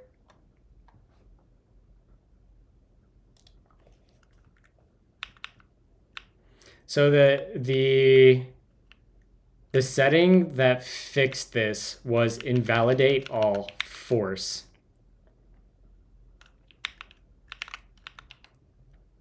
Which I don't even know what that does. Let me do a little Command K action here. Invalidate. Winnie? No. When invalidate all is true, the default, and a successful validation result is returned from the server, the page will be invalidated and the load function will run again. A login form takes advantages, yeah, whatever. But the default setting may cause problems with multiple forms on the same page, since the load function will reload the data for all forms defined there. There can be a conflict between the data returned in the form action and the new data from the load function. The form action data is optimistic, meaning that what's returned will be displayed assuming all data was supposed to be updated. But if you update the form partially, the form data will be out of sync with the load function, in which case you may want to wait for the load function data. That's it. That's literally it right there. Okay, so we did the right thing.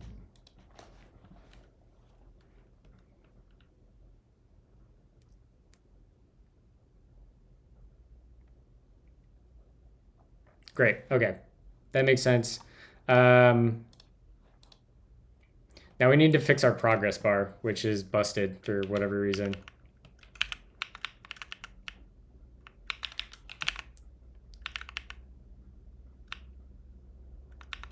And let's go fix this.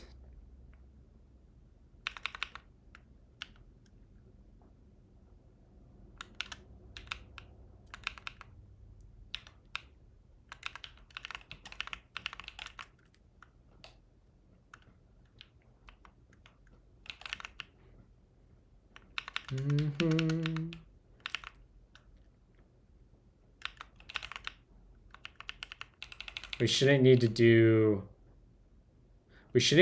this anymore either.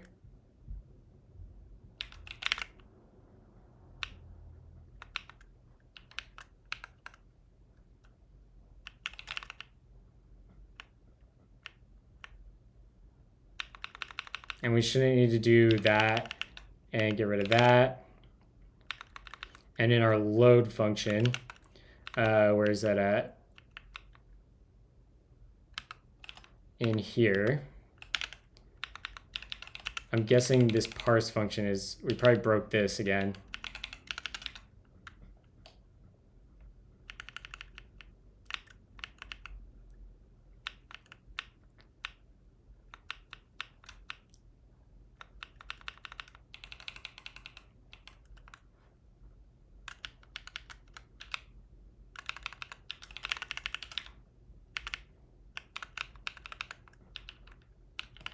My tra-la-la.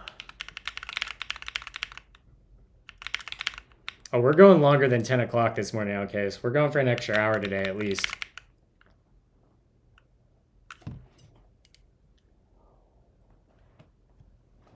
Which I should go get another coffee.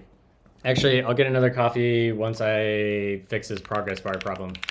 Assuming it's a short problem. I'll time box myself to 10 minutes. Hey Siri, Start a timer for 10 minutes. 10 minutes starting now. Is this the Home Depot song? No. I thought this was It's the Home canceled. Depot. Why did it cancel? Start a timer for 10 minutes.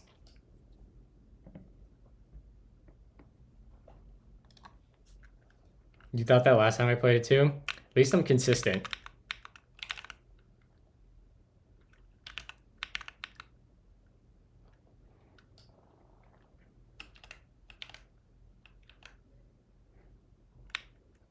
All right, so I want to be looking at I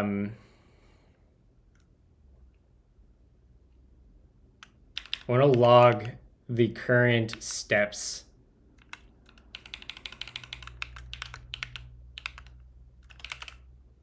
Total steps should never change, and the current steps should change though. So let's look at that.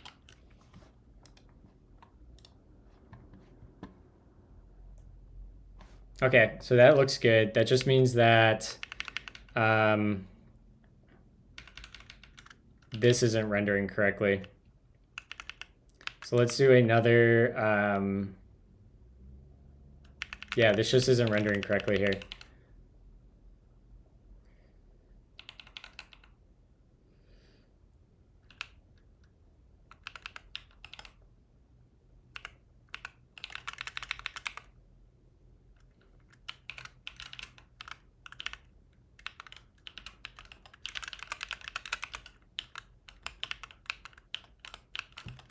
We'll log progress here.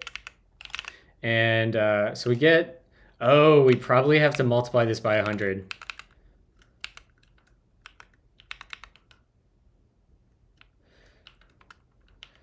Yep, that's it.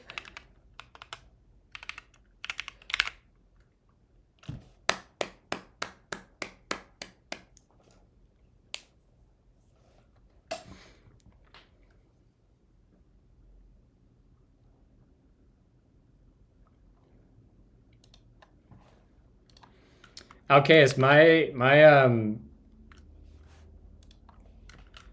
pretty close to what we started with, which will be there.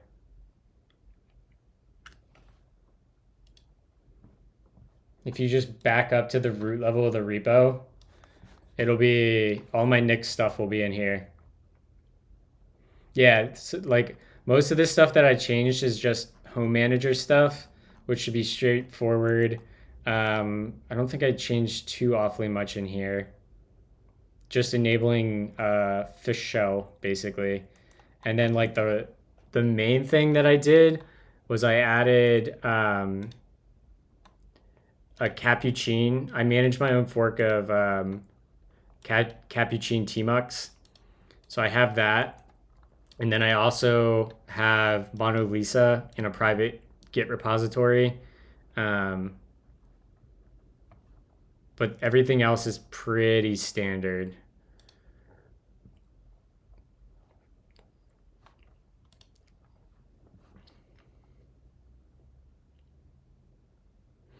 Yo, do you have a link to your Moonlander layout? I do have a link to my Moonlander layout. This should be public. Command, was it? Let me see here. Yeah, okay, so that's public. I should make a little YouTube video going over my Moonlander layout. I still want to, there's a couple things I don't like right now. So for example, so I have a bunch of layers. All my layers are named after computer scientists or influential people in programming. So my home layer, the things that I never ever use. I never use this key here. I never use the hyper key either. I use pretty much everything else though. So then I have this Turing layer, which I use with basically, it's on my home row on both hands. My pinky hits Turing, and when I hold Turing, it drops me down to a symbol layer. And on my symbol layer, I have basically all my brackets right here, opening, closing next to each other, my quotes above my fingers, the backslashes on opposite sides, and then my symbols over here. When I turn on the Brahm layer, so for Brahm Moonlander, who created Vim, I have some custom Vim stuff over here. So I normally hold down Brahm with my right ring finger, and I hold it right here. And that lets me use J and K to jump half a page up, half a page down. I can toggle highlights. I can vertically split my panes, and I can jump between warnings, errors, and dialog messages. And then if I hold Lovelace down, that drops me to another Vim layer, and it just basically is previous warning, previous error, previous dialog rather than next. So I can jump backwards and forwards by just pressing my middle finger down there. What else is good here? I have this hopper, which hopper drops me into like system stuff. So when I hold hopper down, I get arrow keys under HJKL. I have on N, that's next song. For P, previous song. I have volume up, volume down, mute, play, pause, take a screenshot, mission control, and then I can move my windows around using these arrow keys. And then my church layer is just a number pad. Seems to be working well. The one thing, these two keys right here and this key, I want to find better use cases for.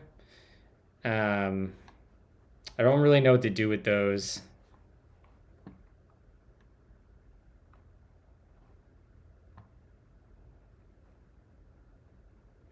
I tried, especially for my Turing, Hopper, and Brahm layers, I tried to put the keys that I use most often on home row, or just like really close to home row, so they're just like right there and I don't have to reach for them. So like my brackets and stuff, like it's so nice just having, like pointer finger, middle finger, ring finger, pinky, and then I can just easily close up brackets. I can get my quotes.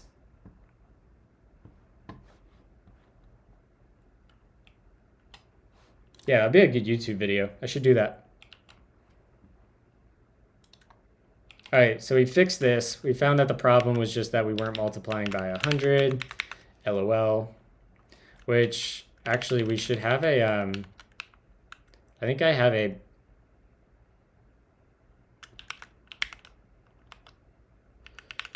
don't we pass progress through on one of these? Where is this?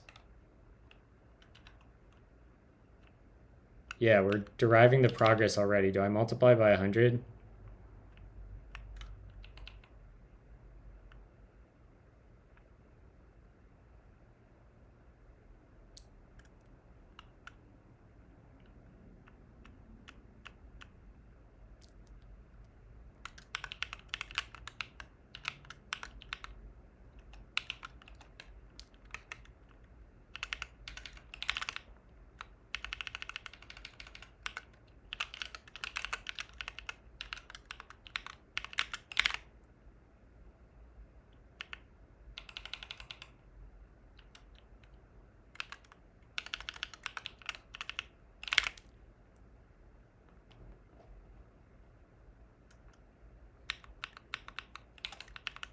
I'm just imagining like Nightshade just like sitting in his chair at work in the office bouncing all day.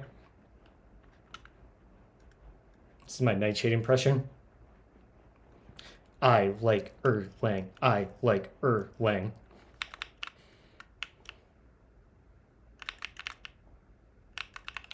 Was that spot on, Nightshade? I feel like that was pretty spot on.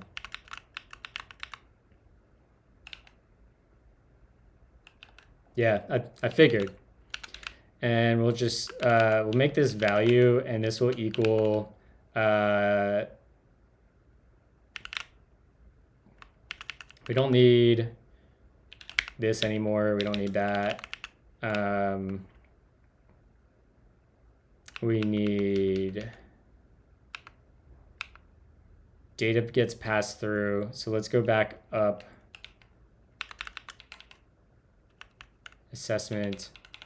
And then we'll add another prop, and it'll just be progress. and this will equal data.progress. I do like the magic from Svelte that it has in deriving types or inferring types and generating types. That's really nice. Oh, time to go make coffee. We did fix the assessment, or the progress bar problem at least. And we should get progress here. Yeah. And then let's drop down here, and this will be progress.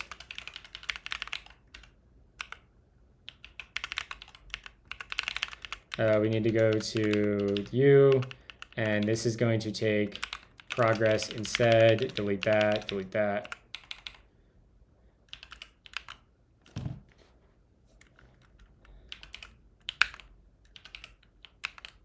Change to, is it not my ring finger?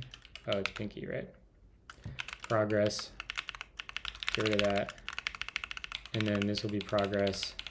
Oh, we do still need the current step. Frack. That's why I did that.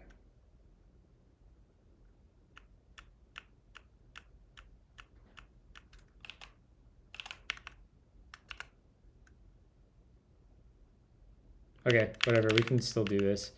Then we can go back here, and we can just undo what we did in here, and it's fine. But we don't even need to derive these anymore because I know those come through as props. So, in fact, they don't even need to come as props because we have, well, we can. That's one less bit of computation that we have to do. So let's get rid of that. And then we can go here. And this should have on it progress and step.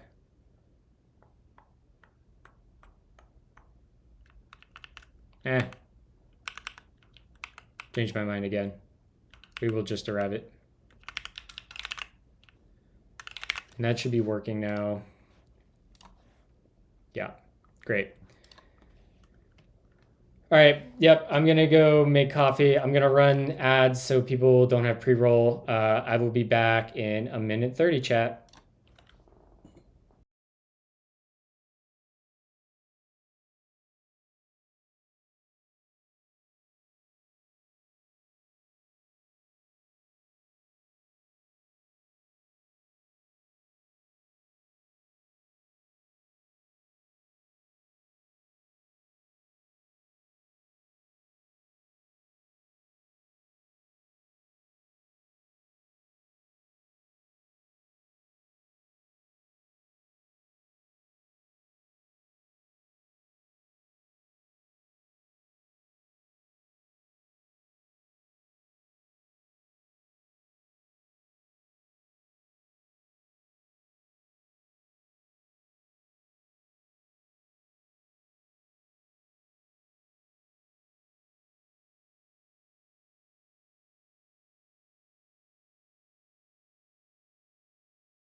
Coffee break's over. We got a giant mason jar of cold brew.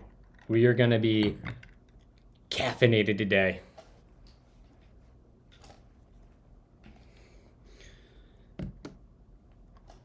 Okay, I am once again asking the chat if you've worked in projects where you have to do distributed transactions, what approaches, patterns, and technology have you used? I'm going to go to just chatting here. What approaches have y'all used for managing distributed transactions to ensure like the integrity of your data? So like, let's say you have like some endpoint that you hit that kicks off. Let's say you have to update a user table, maybe update a billing table, and these are all in different services, and they happen out of band.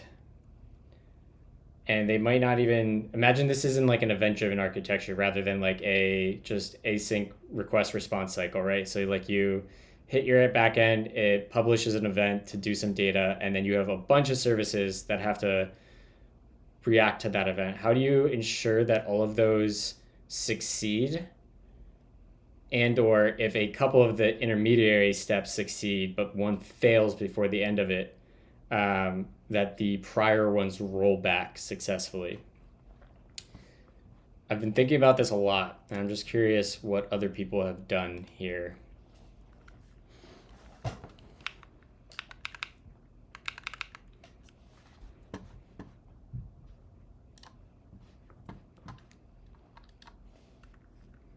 I don't think I need this cast anymore. Is 2PC an option? Two-phase commit is not an option because it will be writing to multiple NoSQL data stores.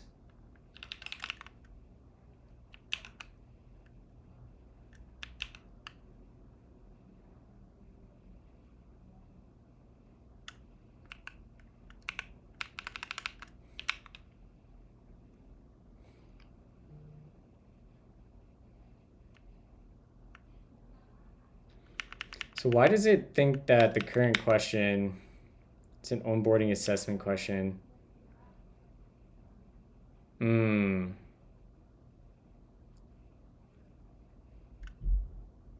Right. All right, we'll keep that for now. We're going to have to solve that problem here in a few minutes.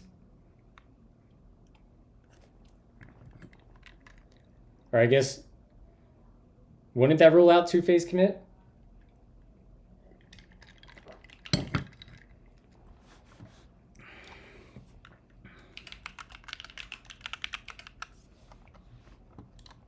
Great, Martin Fowler.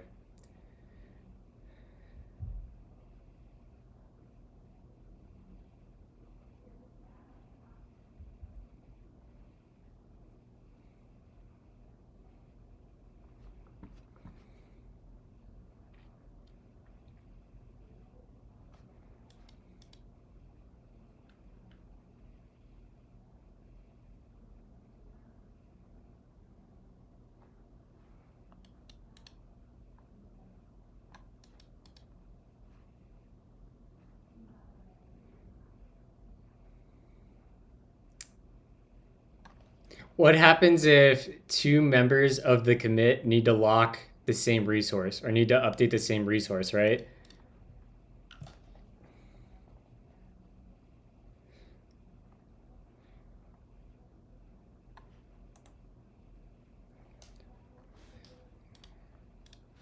Because I've been looking at implementing a TypeScript-based Saga library that you can plug in like adapters to have your write-ahead log, and that the Saga orchestrator can.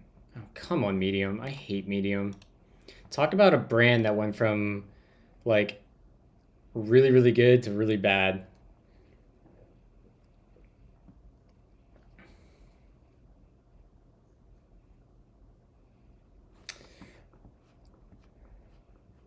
What yeah, Childs, that's kind of the where I'm finding myself at right now. except that we don't have any sort of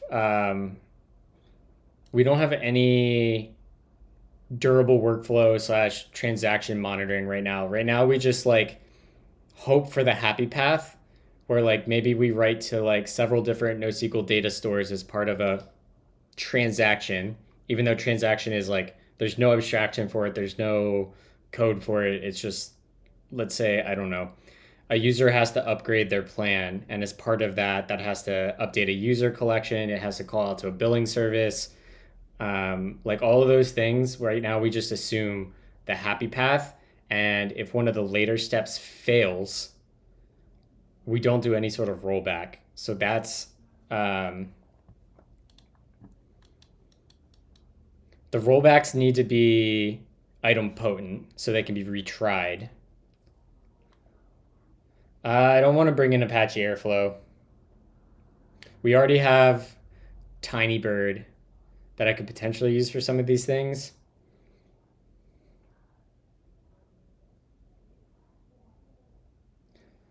Yeah, that one, I think actually this is a you know, I'm gonna tweet this thought because I was talking about this yesterday. The biggest problem with TypeScript slash Node backends is that the language makes it way too easy to only ever consider the happy path. Boom. Tweet. That's the tweet, chat. I've seen this across dozens of companies from my times consulting, and it's just a freaking pain in the ass. Oh, damn it. I did fuck that up. Thank you, Silver. The biggest problem with TypeScript slash Node services. What did I say the first time?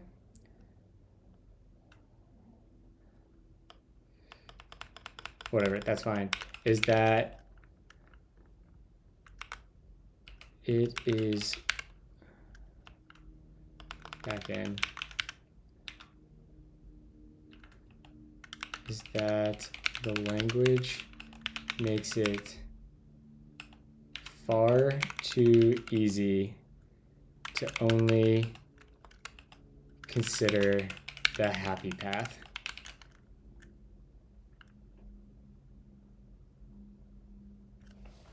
The biggest problem with TypeScript slash Node.js is that the language makes it far too easy to only ever consider the happy path. Tweet. Boom. Tweeted.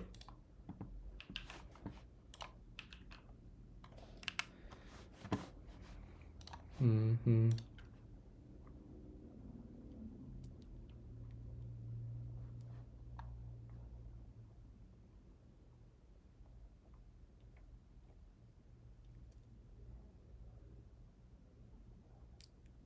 I also don't want to use step functions, for sure.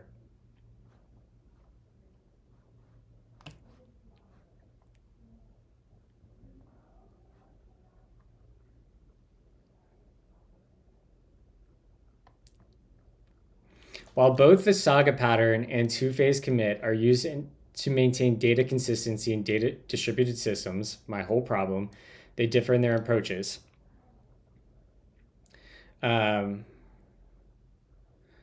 Yep, exactly, Alar. So does languages like OCaml. The two-phase commit protocol is a distributed algorithm used to ensure that all nodes in a distributed system agree to commit or abort a transaction. Two-phase commits works by coordinating transactions between a coordinator node and multiple participating nodes. The coordinator sends a request to the participants to prepare for the transaction. And once all participants respond with a positive acknowledgement, the coordinator sends a commit message to each participant to commit the transaction. If any participant fails to respond or sends a negative acknowledgement, the coordinator sends an abort message to all participants and the transaction is rolled back. 2PC guarantees that all nodes will commit or abort a transaction, but it can be slow and vulnerable to failure.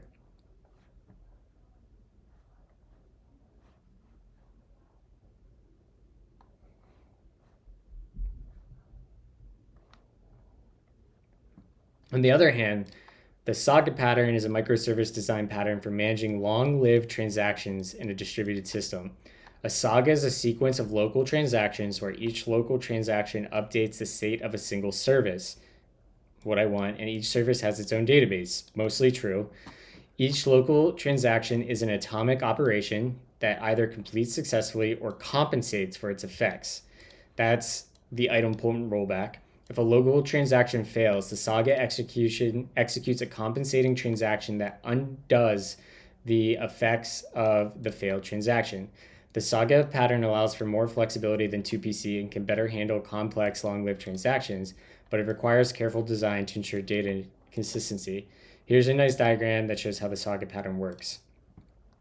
We have a booking service. Customer makes a booking. We process the payment, update that. If any of these ever fail, we reverse the seat availability, reverse the payment, cancel the booking, and yeah.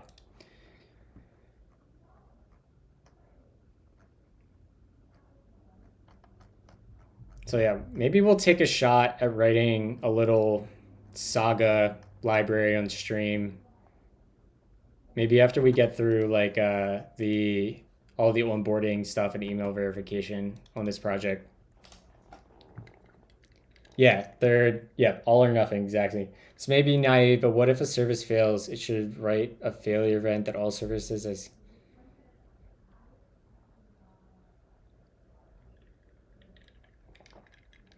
Yeah, retries need to be baked in. It's actually what Dax and I were talking about on Twitter the other day. Okay, so the next bit that we have to do here is we have to get, we should, one, get this to be the same size. I noticed there's some layout shift here. So let's fix that. Let's delete this, start over, make a new account, sign up, boom, get doxed. And this will be foo bar baz, foo bar baz. Create account. Okay, so in here, I want to get rid of the debug. We don't need that anymore.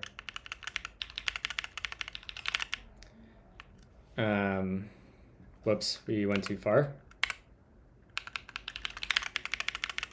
There we go. Let's refresh that. So we just need a consistent height of all the things.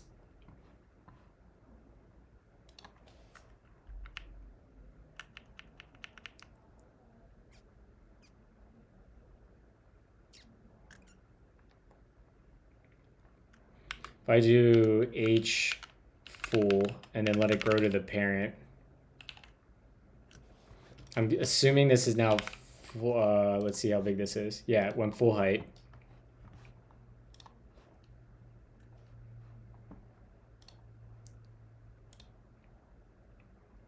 Why did my disabled should be,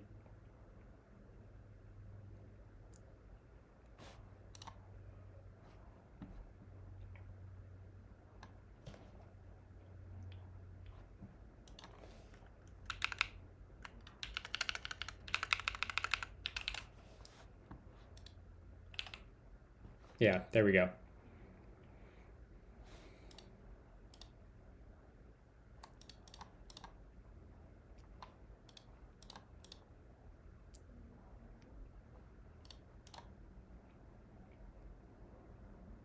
I want this inner div to be the same height. So this description. Yeah, we want this to be the same height.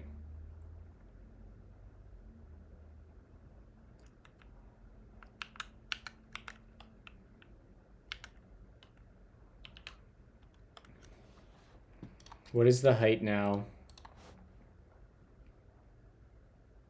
148.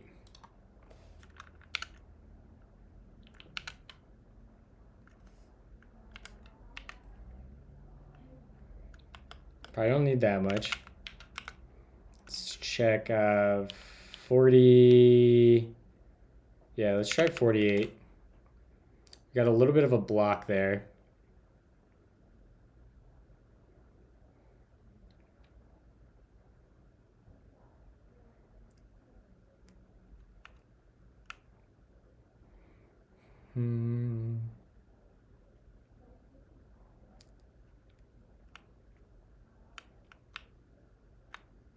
It's probably a bit much. We can probably shrink that down a little bit.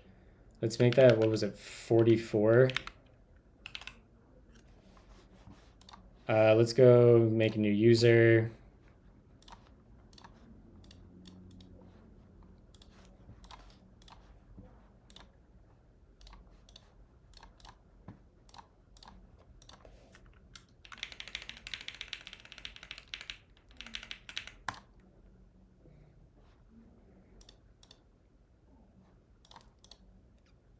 Yeah, there we go. I want a little bit more space between the, and also, why is this not resetting? How much time can one person spend on a single component? Good Lord.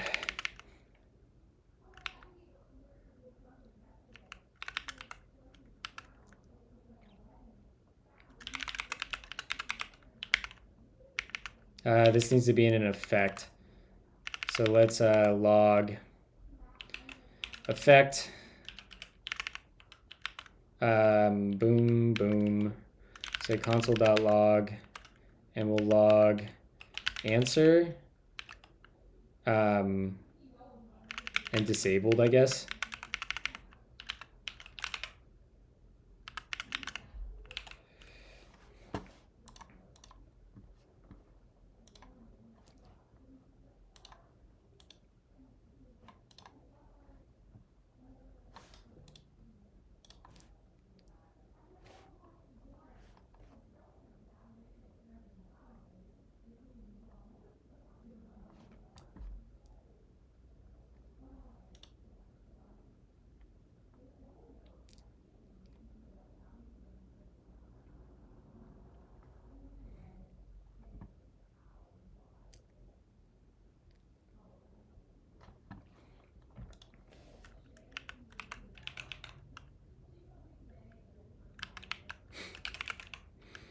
Thank you.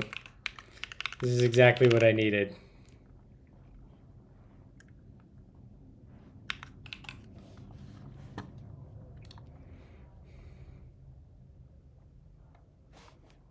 All right, I think we fixed that. I think we just need to add that reset option.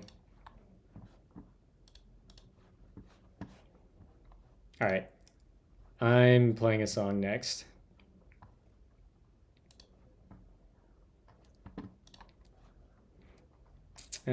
Let's listen to the new Eminem song.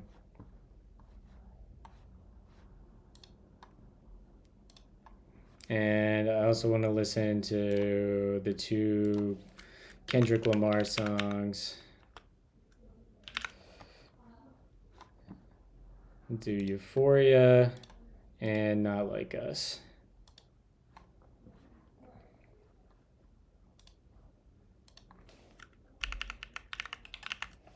All right, did we delete our user? I think we did. Yeah. Sign up.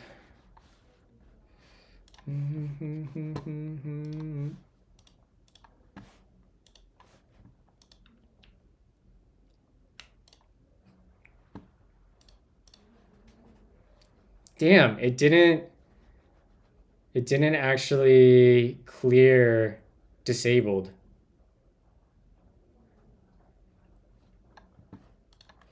Why?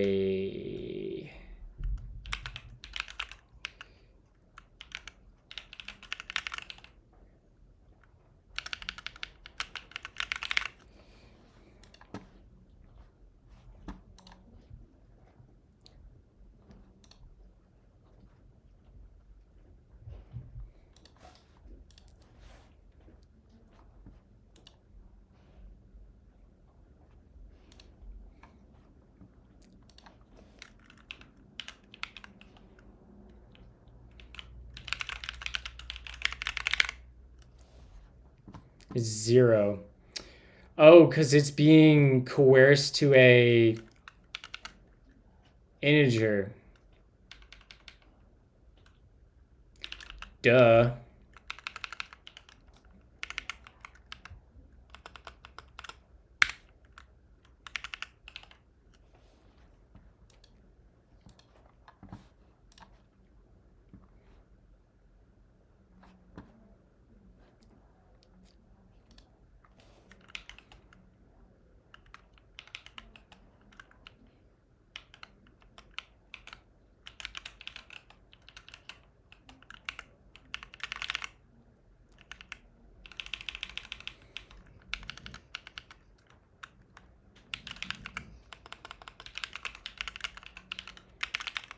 Svelte's kicking my ass right now.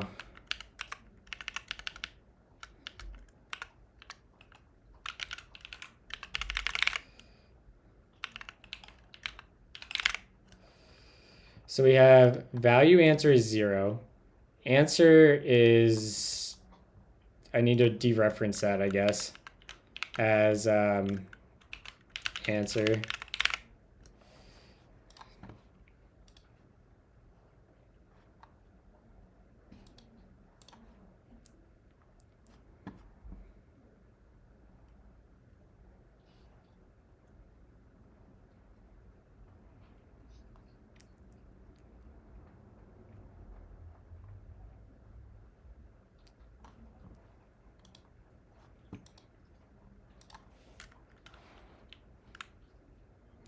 Thanks, Nightshade.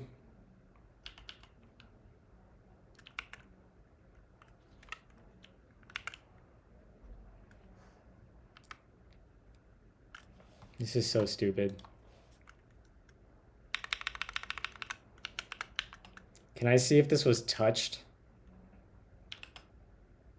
Is tainted.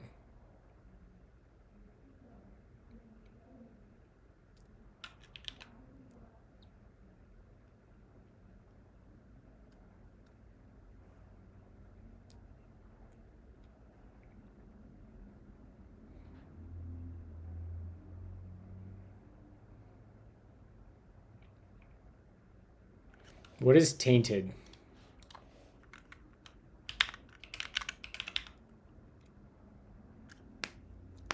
Yeah, I think that's kind of what's happening. It's a modified. Tainted.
Is tainted true?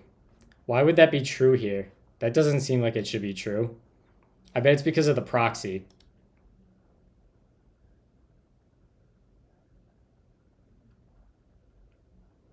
There's a package by the creator of Shadsi and Svelte that has a utility for working with them. Ooh, I might have to go look at that. In the meantime, though, the easy way to do this is just going to be changing that, and we'll say the value answer. So we'll say, where is the $? Values dot answer does not equal, or equals, I guess. 0. That should work pretty consistently. Yep. Yep. Okay, that's the right logic. So that's fixed. Okay.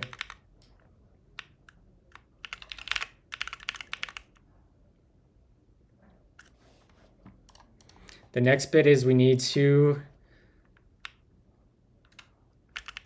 make another component. We need to look up a house. We need snippets here, I think. So if we go to Svelte 5 and we look at snippets,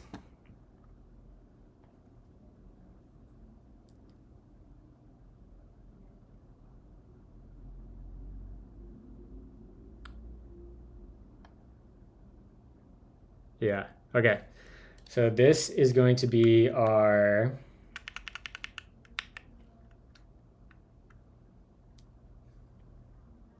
well, maybe we shouldn't use a snippet. Maybe we should just make separate components. I think we should probably do this because this is going to be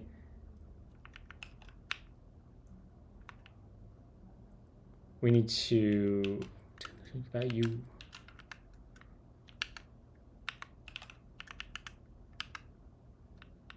Yeah, we can basically delete this file. And we'll call this scale question.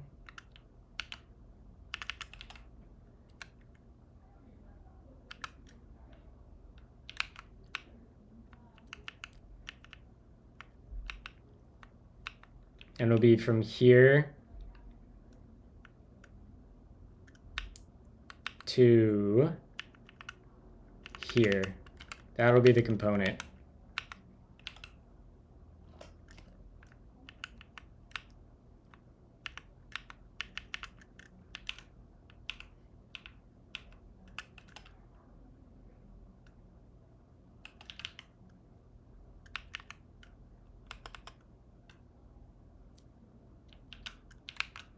Let's go ahead and add scripts up top. So we'll say script, add the length, yes, do that. We'll close up our script. And then we want to go and grab some of these same imports. So let's grab this.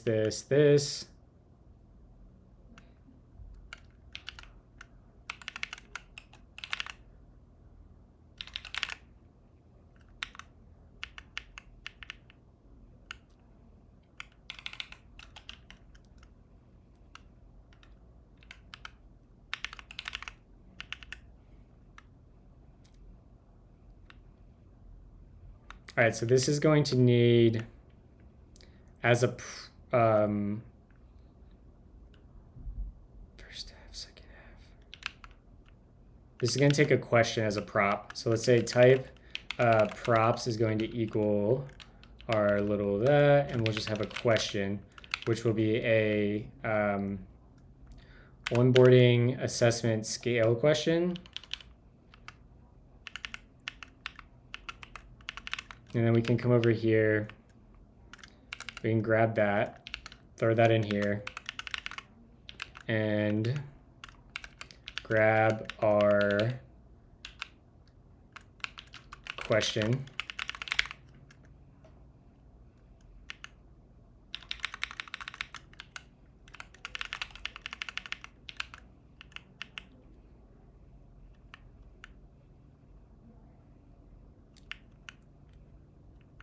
We'll want this.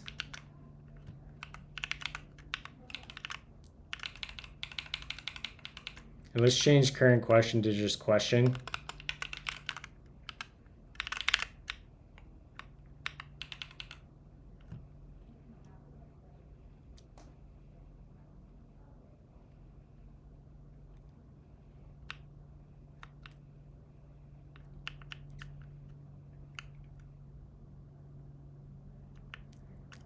And this will need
Cannot bind to a constant. Sure. Okay, so that seems reasonable. Let's do a rotate window and open this back up. So now we can drop from here down to the scales. And I think we should be able to bring in that component,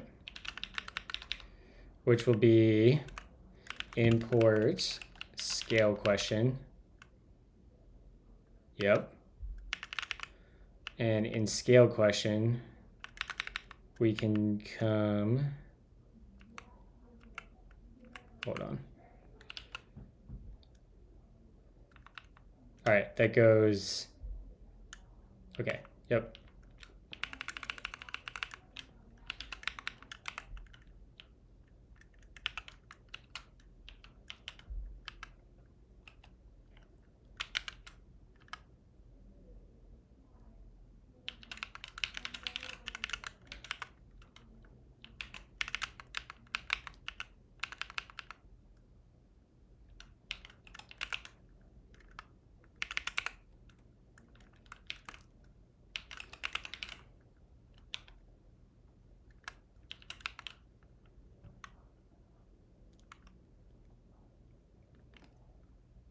I'll have to check, Jaden.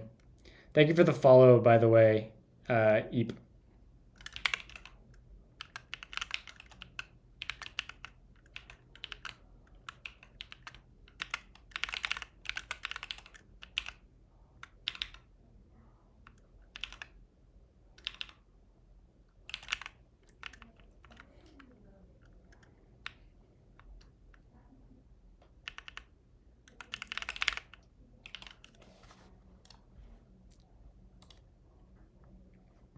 Okay, so that looked like it rendered.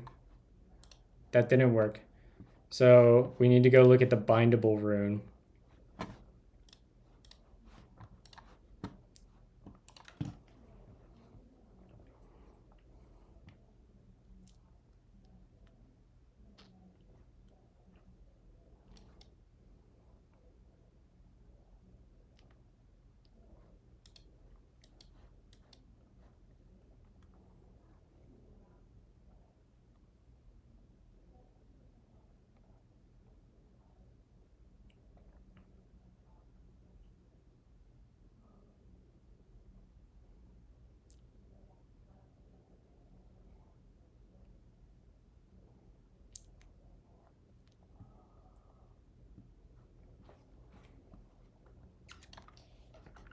So this must be compiler magic here, I'm assuming.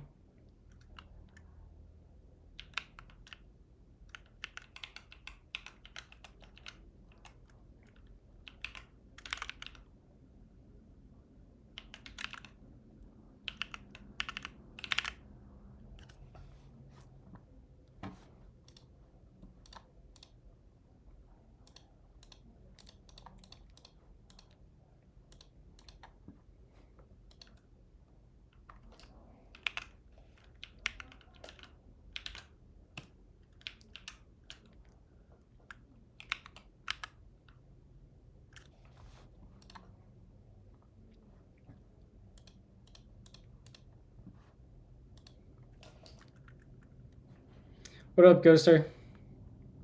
Coding's going well. Working on figuring out some nuances of Svelte.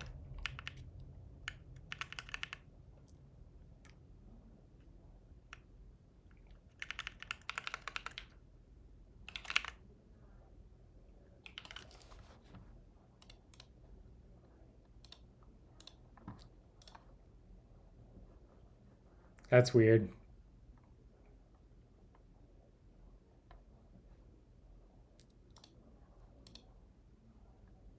Yeah, that's not right. We do need to pass the... Who did it? Who did it? Frickin' Nightshade.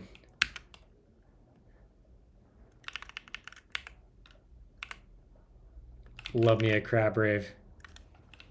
All right, let's reset our data here.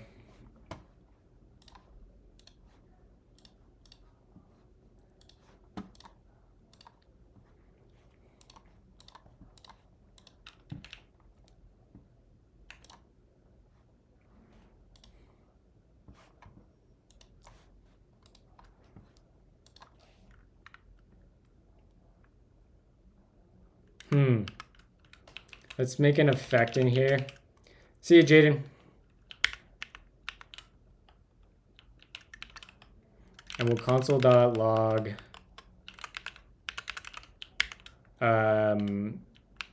answer, I guess.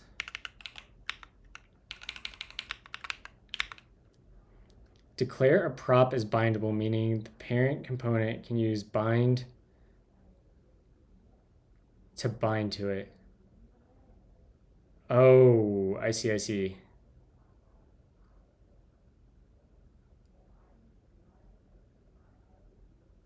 So we would do, I'm doing this backwards.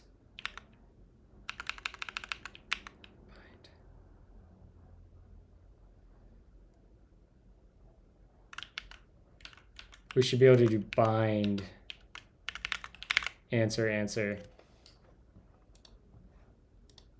Yep, there we go.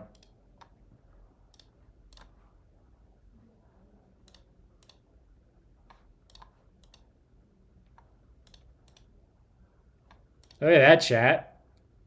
This is looking good.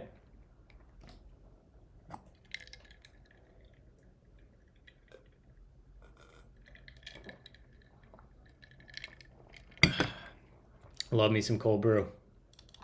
Okay, so the next thing I want to do is I want to put some space in our scale question. So let's close this, and we don't need that open.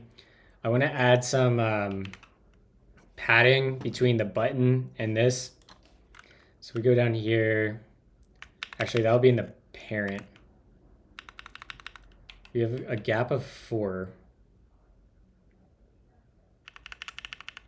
So let's just add, I guess, some extra.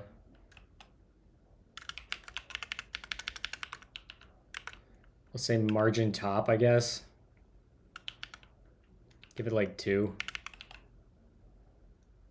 Maybe 4. Yeah, there we go. Maybe 3, actually. That's pretty good.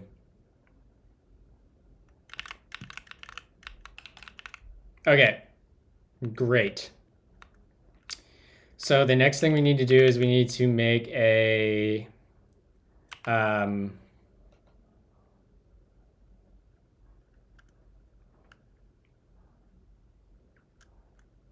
what do we want to do here? Base question, I guess? Or how do we do this in our types? That's probably a better question. We have this onboarding scale assessment question.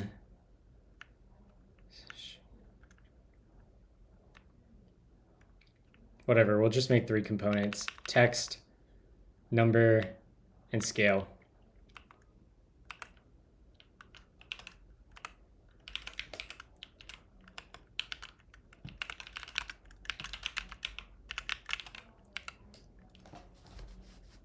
So now the questions, we have them commented out right now, but I think I have them copied over into our Excalidraw. Yeah, we can get rid of that. That's not important anymore. Right here, this bit. I guess I can just zoom. So how do we translate this into a nice design for this form?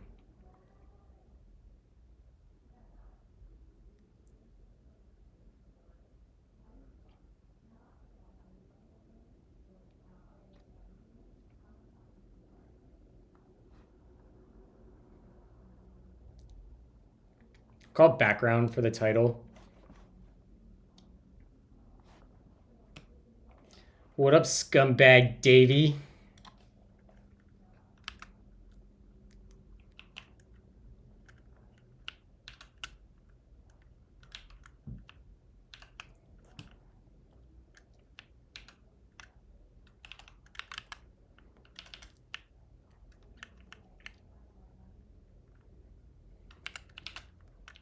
copy some of this. We'll want to keep this. And in here, we'll still keep a question.title. In fact, we'll just take a title.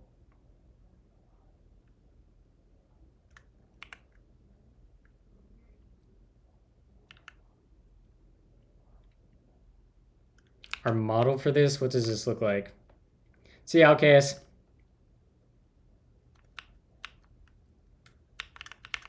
Let's look at our scale question.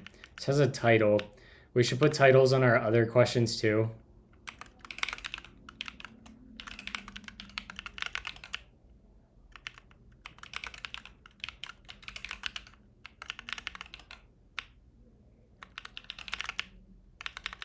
In fact, this should really have a name, which I think it does in our database.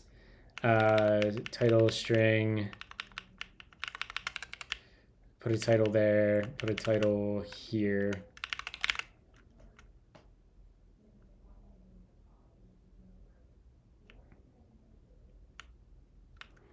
And then in here,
okay.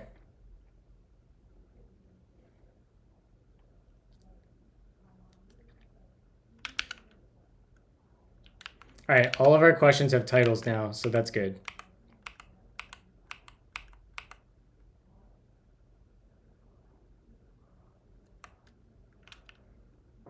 So we can come back here. Let's copy our script. We don't need that anymore. Yoink this, come over here with that. Do a Shift-O, paste that in.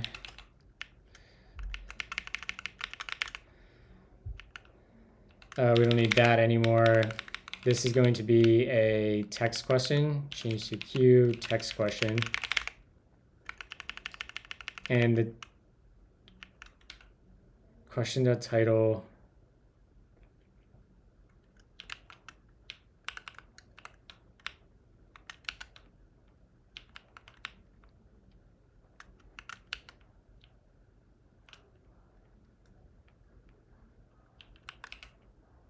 This will just be question.question. And then we'll have change that to text.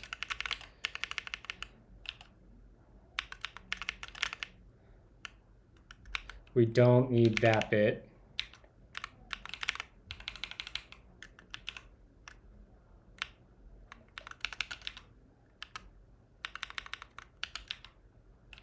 The heck?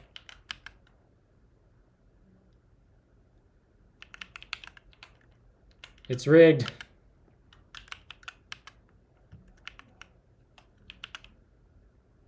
Actually, I don't know if you've been around, but JD won the keyboard like a week and a half ago. So somebody won recently.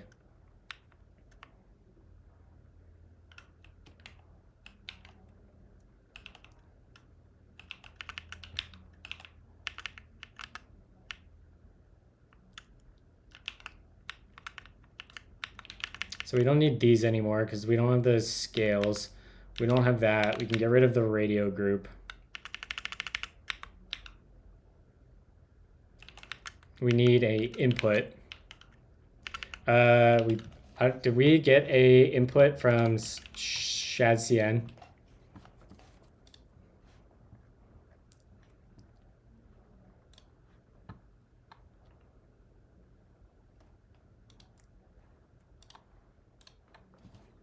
I'm not sure if we installed that yet or not.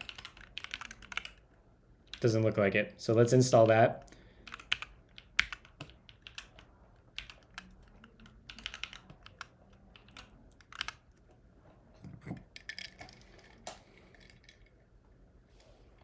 Oh, we already have it? Okay, well, let's get out of that.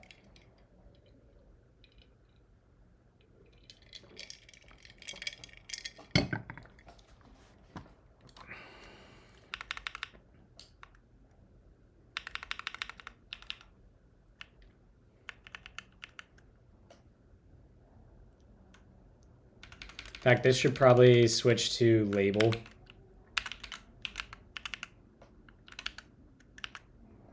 And then this is going to be, I guess we just do input. We have one somewhere. I don't think so.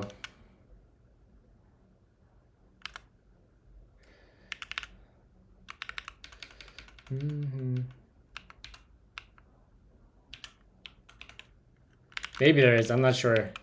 I only recently started using ShadCN, and I actually don't know ShadCN, even though I work with him. I haven't interacted with them at all.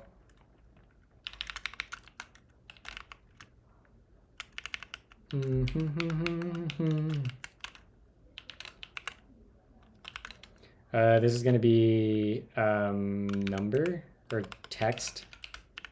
And we'll say name is going to equal answer. We're going to want to wrap this. In fact, we can move that in here. And this can change to form. Or actually, no, the form's in the parent.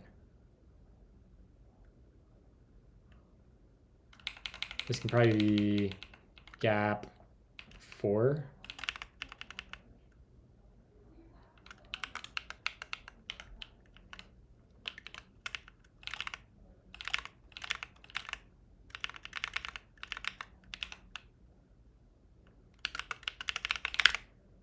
Okay. Yeah, I'm not sure if that's their name or not.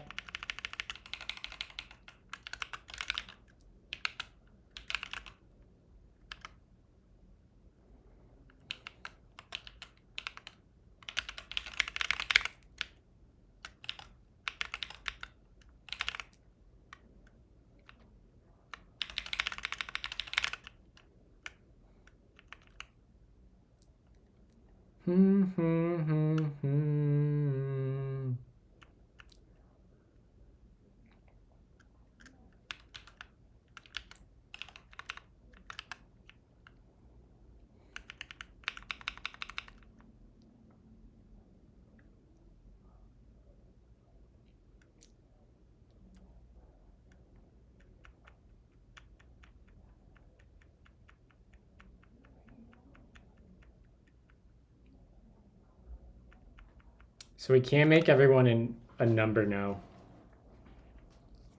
So that's an interesting dilemma.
How do you do else's?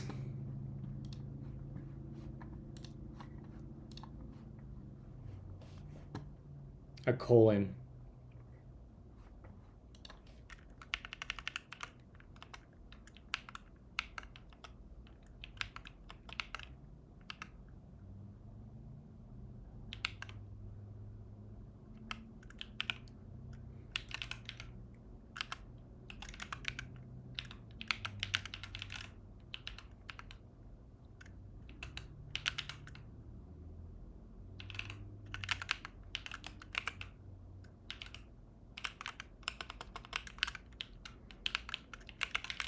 Do that.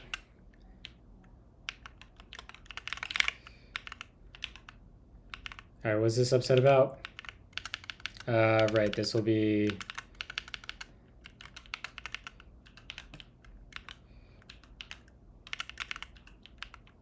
nope.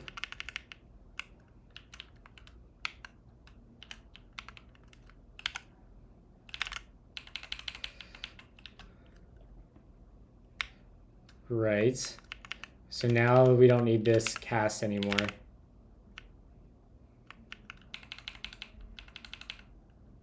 Else if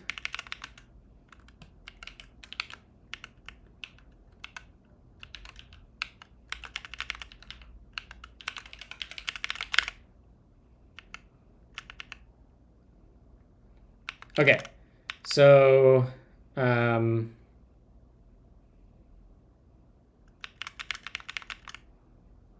should this work?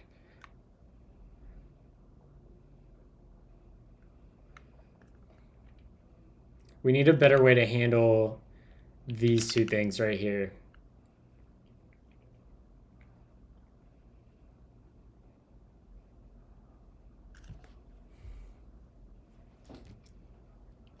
Yeah, let me text Justine and see how long I can go today.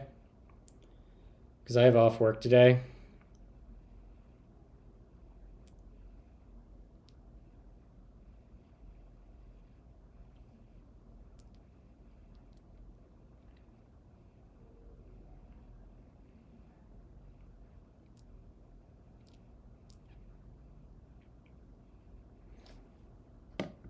I can probably stream till like 11:30, so we probably got like another 30 minutes. I'm going on a little date today with Justine. Going for coffee and lunch, and then to go flower shopping to get some frickin' Venus fly traps and whatever the other plan is for housing flies.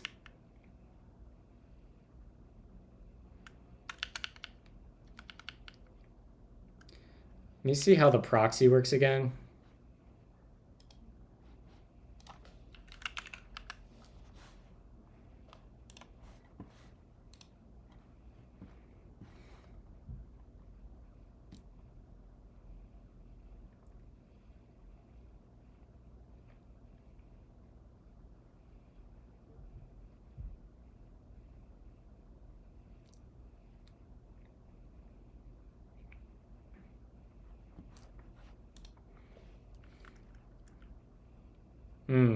I know how to do this actually.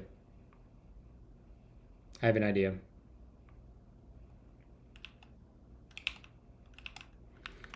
We can come in here and we can do a derived.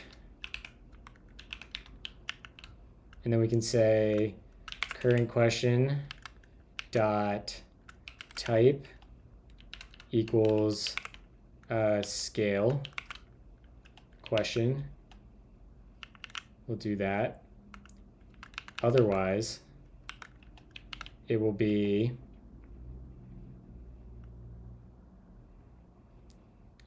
just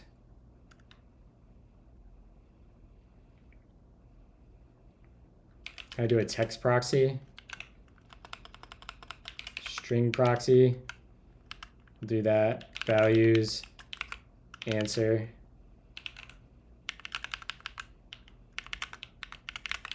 And that should give us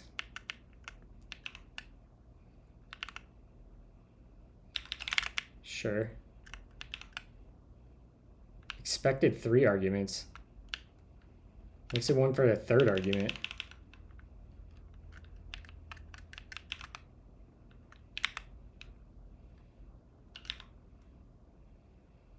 empty taint path options. Empty, okay.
Maybe I should just read the freaking docs.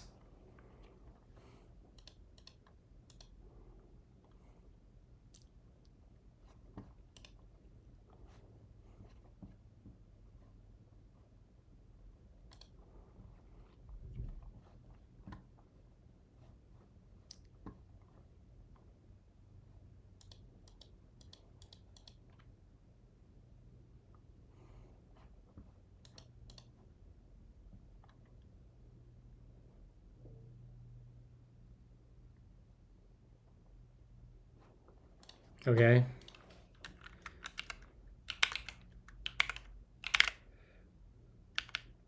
Sure.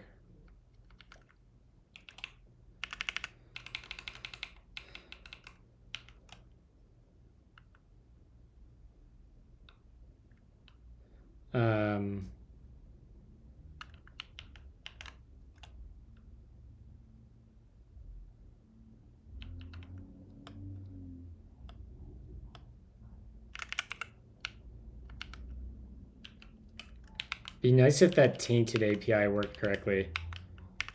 I just must be doing something weird with it. So if we add an effect in here, let's do effect, and let's use this to log console.log answer will be, let's dereference that.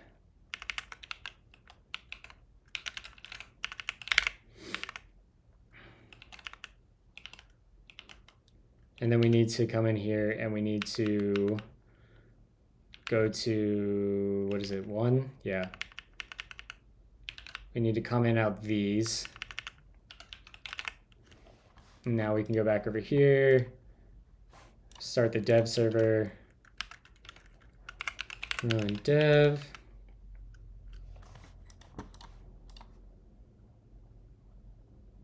Let's nuke our data.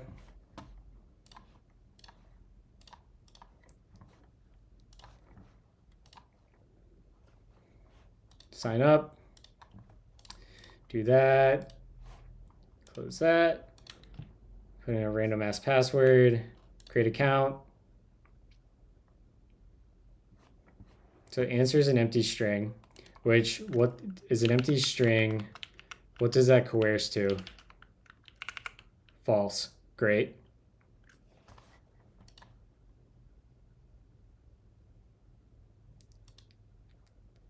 Okay, that seems good. So now let's go back and add this one in.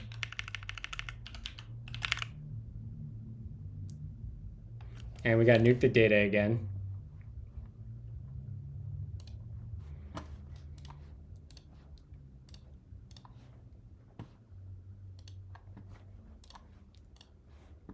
Sign up, Dylan,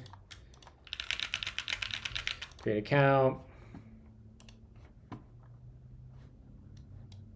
Not bad, chat. Not bad.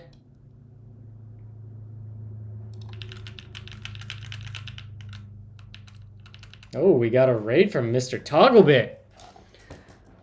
Let's go. Unfortunately, today is not a Rust day.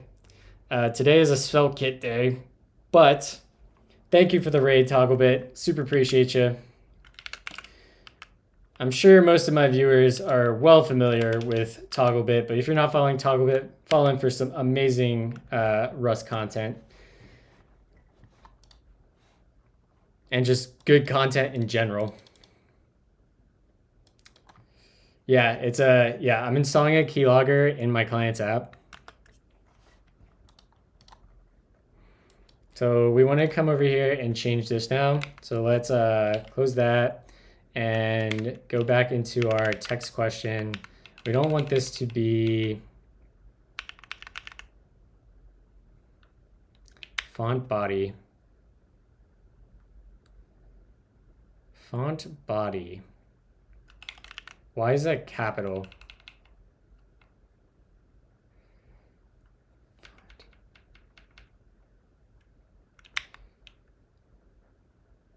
Font body should not transform none.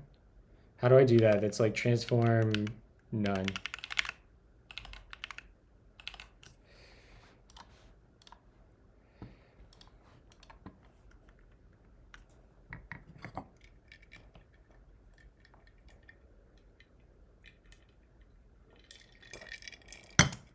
See you, y'all.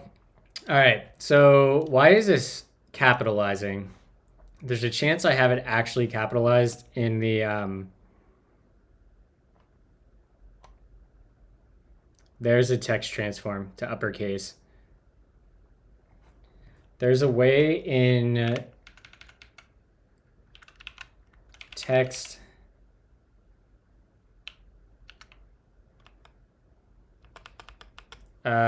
gosh, we were just doing this the other day. I forget this already. Uppercase, text transform, here we go. There is normal case.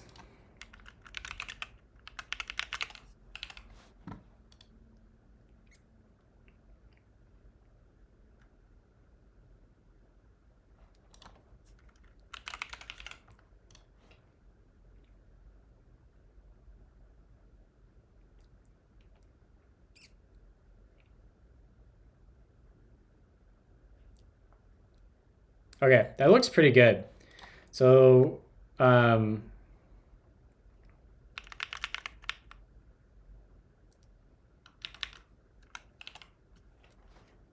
reset this one more time.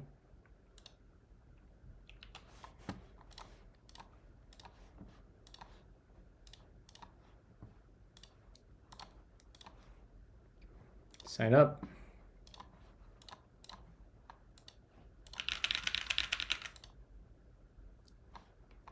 That's a pretty big gap there.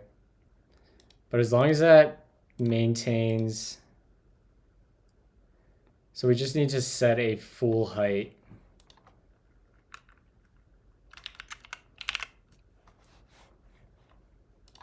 I'm gonna move this to my other screen to make it easier to clear.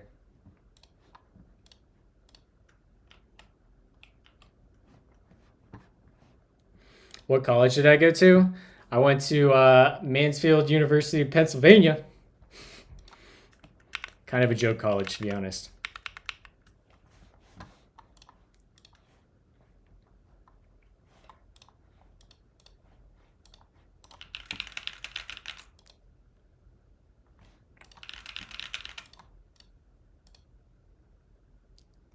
So we want to max height on the actual form. So let's go to assessment.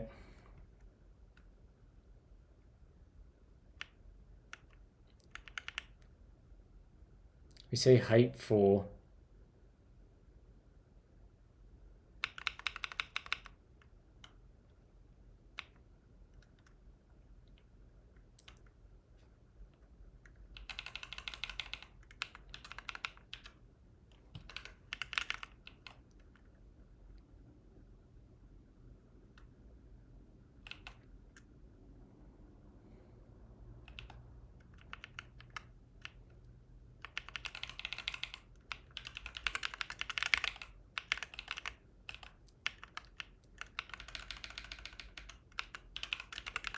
Taylor Swift. All right, why is this so far down the page now? This feels strange.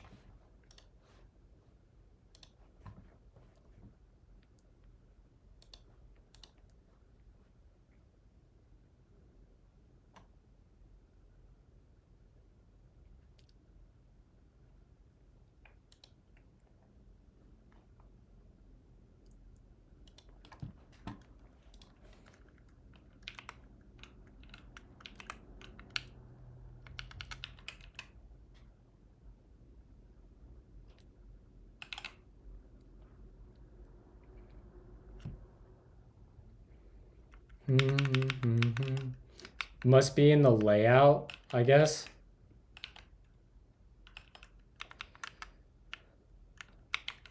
Yeah, here we go. Whoops, wrong one. There we go. And then we'll say padding top 10.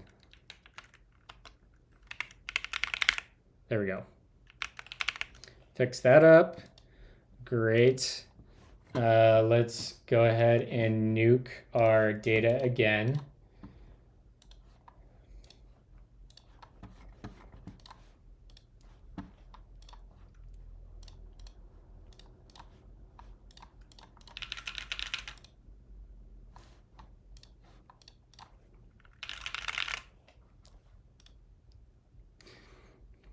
Why did that change height?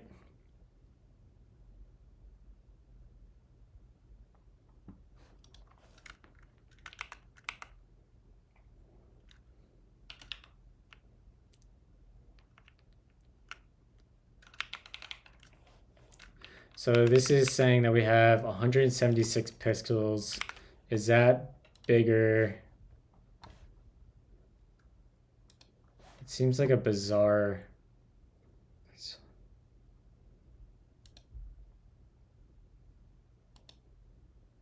Oh, that's way too small.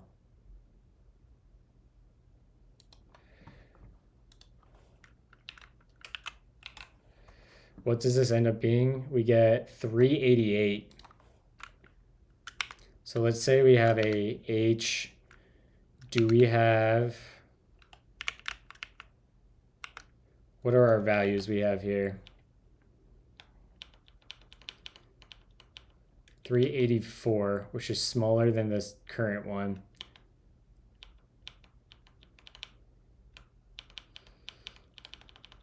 All right, so let's go ahead and say, let's go. Claps in the chat for working AC. Let's just say this is going to be, we'll do 390 pixels. And then flex.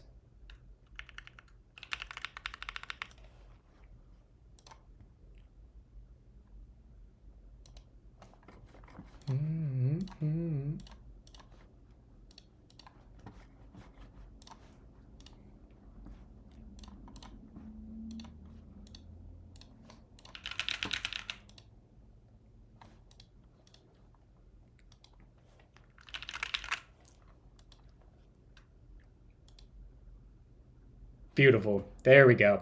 Okay. Okay. We're almost there. Let me...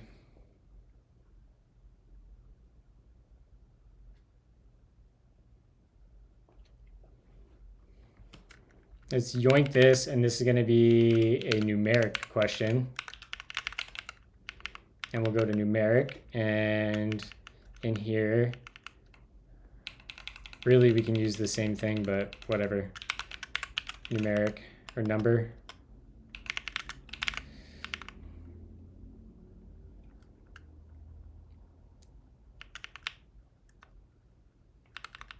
And now we can go back over here. Or, you know what? Let's do this the easy way. We're going to rename text question delete that. Text question is going to become primitive or base question, I guess. And in base, we'll just look at this type here. And we'll change this and we'll say question dot type equals number or numeric. And we'll say shift number. Otherwise, it'll be text.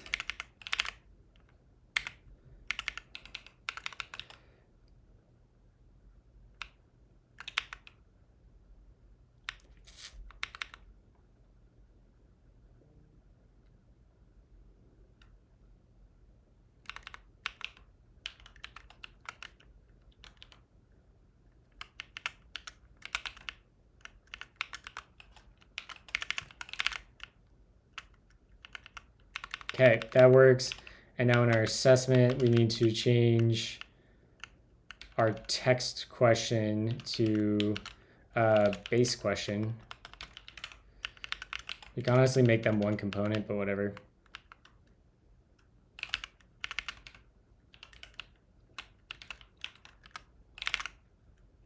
And now let's do this one more time.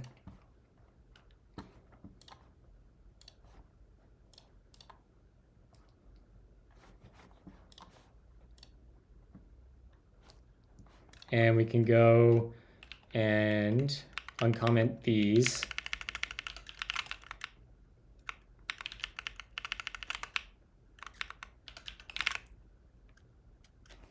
And let's do a little screen record to send to the client. Command Shift 5.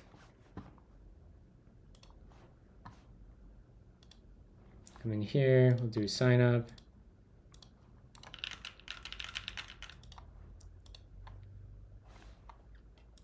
Oh, and of course it breaks when we go to record.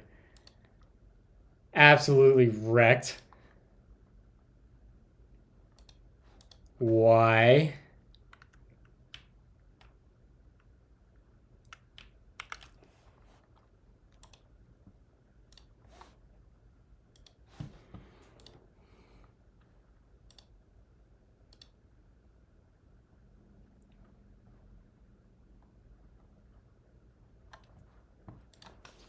Where did that go wrong?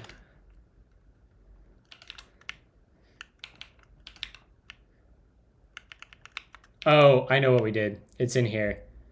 We just need to make this a else. Yeah, there it is.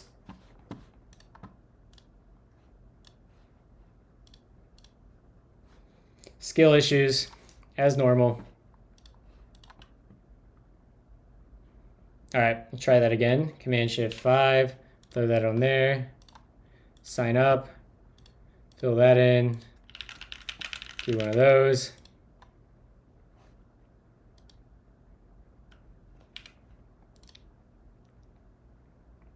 Frack. Damn it. Oh, we're so close. Expected undefined receive string.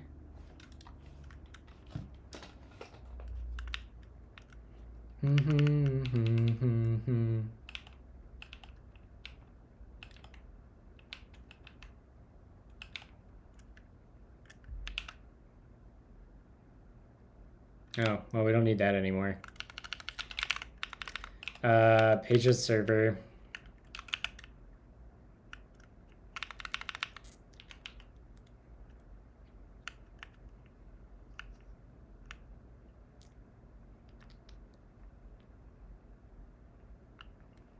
I use OBS, Nico.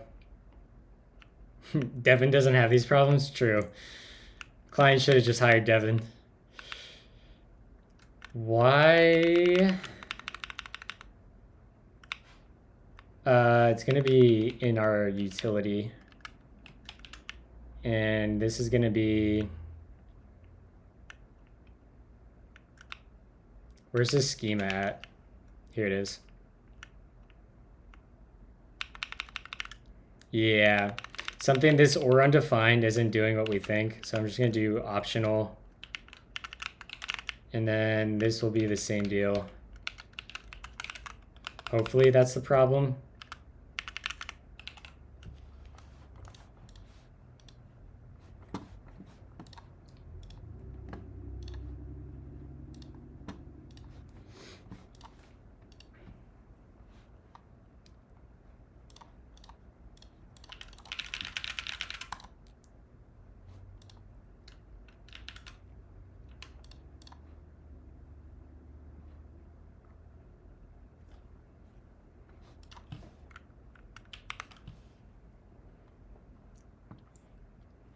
Oh, you meant the screen recording. I'm just using the native Mac OS X screen recording.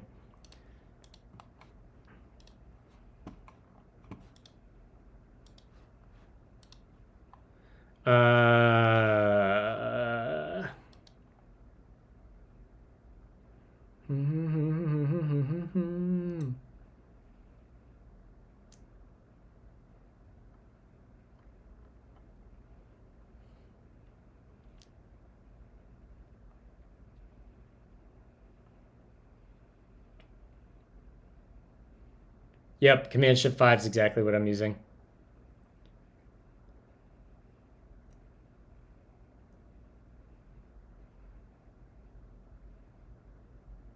Why?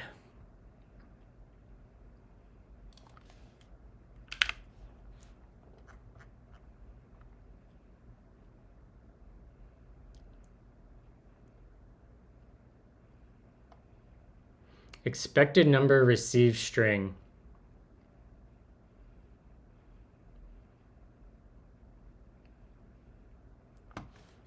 Okay, that's a good hint.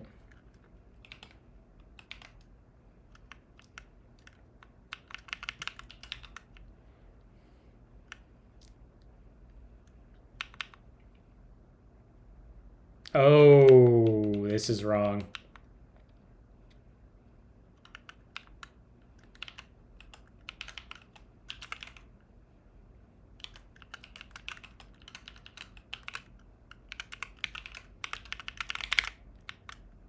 Let's try that.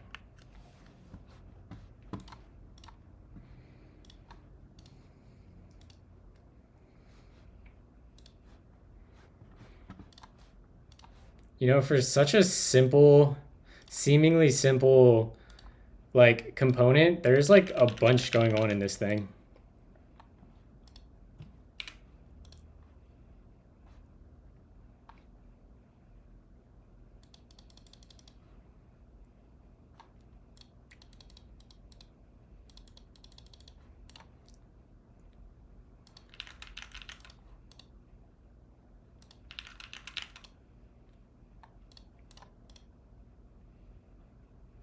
Nice.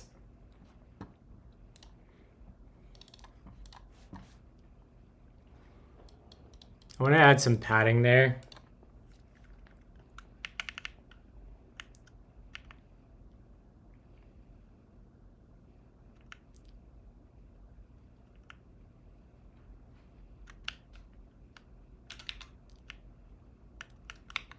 Let's come in here and say we have a gap 2. Yeah, that looks better. Winnie? Winnie, relax. What's your deal? You're not a guard dog. No, come here. Winnie.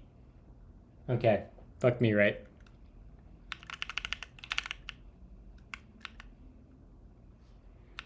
So now we have a little bit too much padding, I feel, between the self-assessment bit.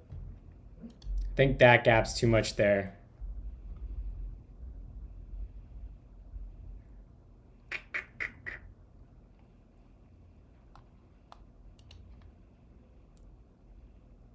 Oh, where's that margin come from? We don't want that margin. MB2. Items gap 2, just... Let's get rid of that.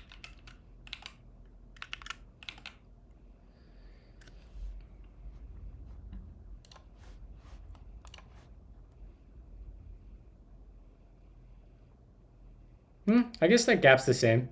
Okay, we'll keep that.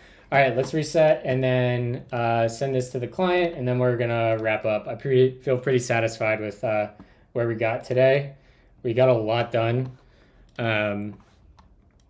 Tomorrow we're going to try to. I got I got access to the client's CRM, and their CRM platform has API support for emailing. So we're going to try to do email verification. And then try to wrap up this onboarding flow. So let's clear this and let's get a demo recording here. Command-Shift-5. Sign up. Dylan. Create account. How many years in the business? We'll say 5. How many households do we have? We'll say 25. What's the most important? Money. From your perspective,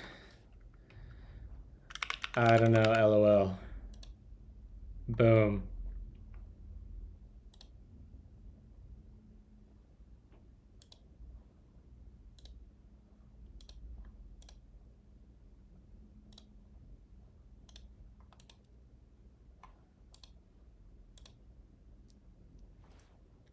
Perfect. Awesome, y'all.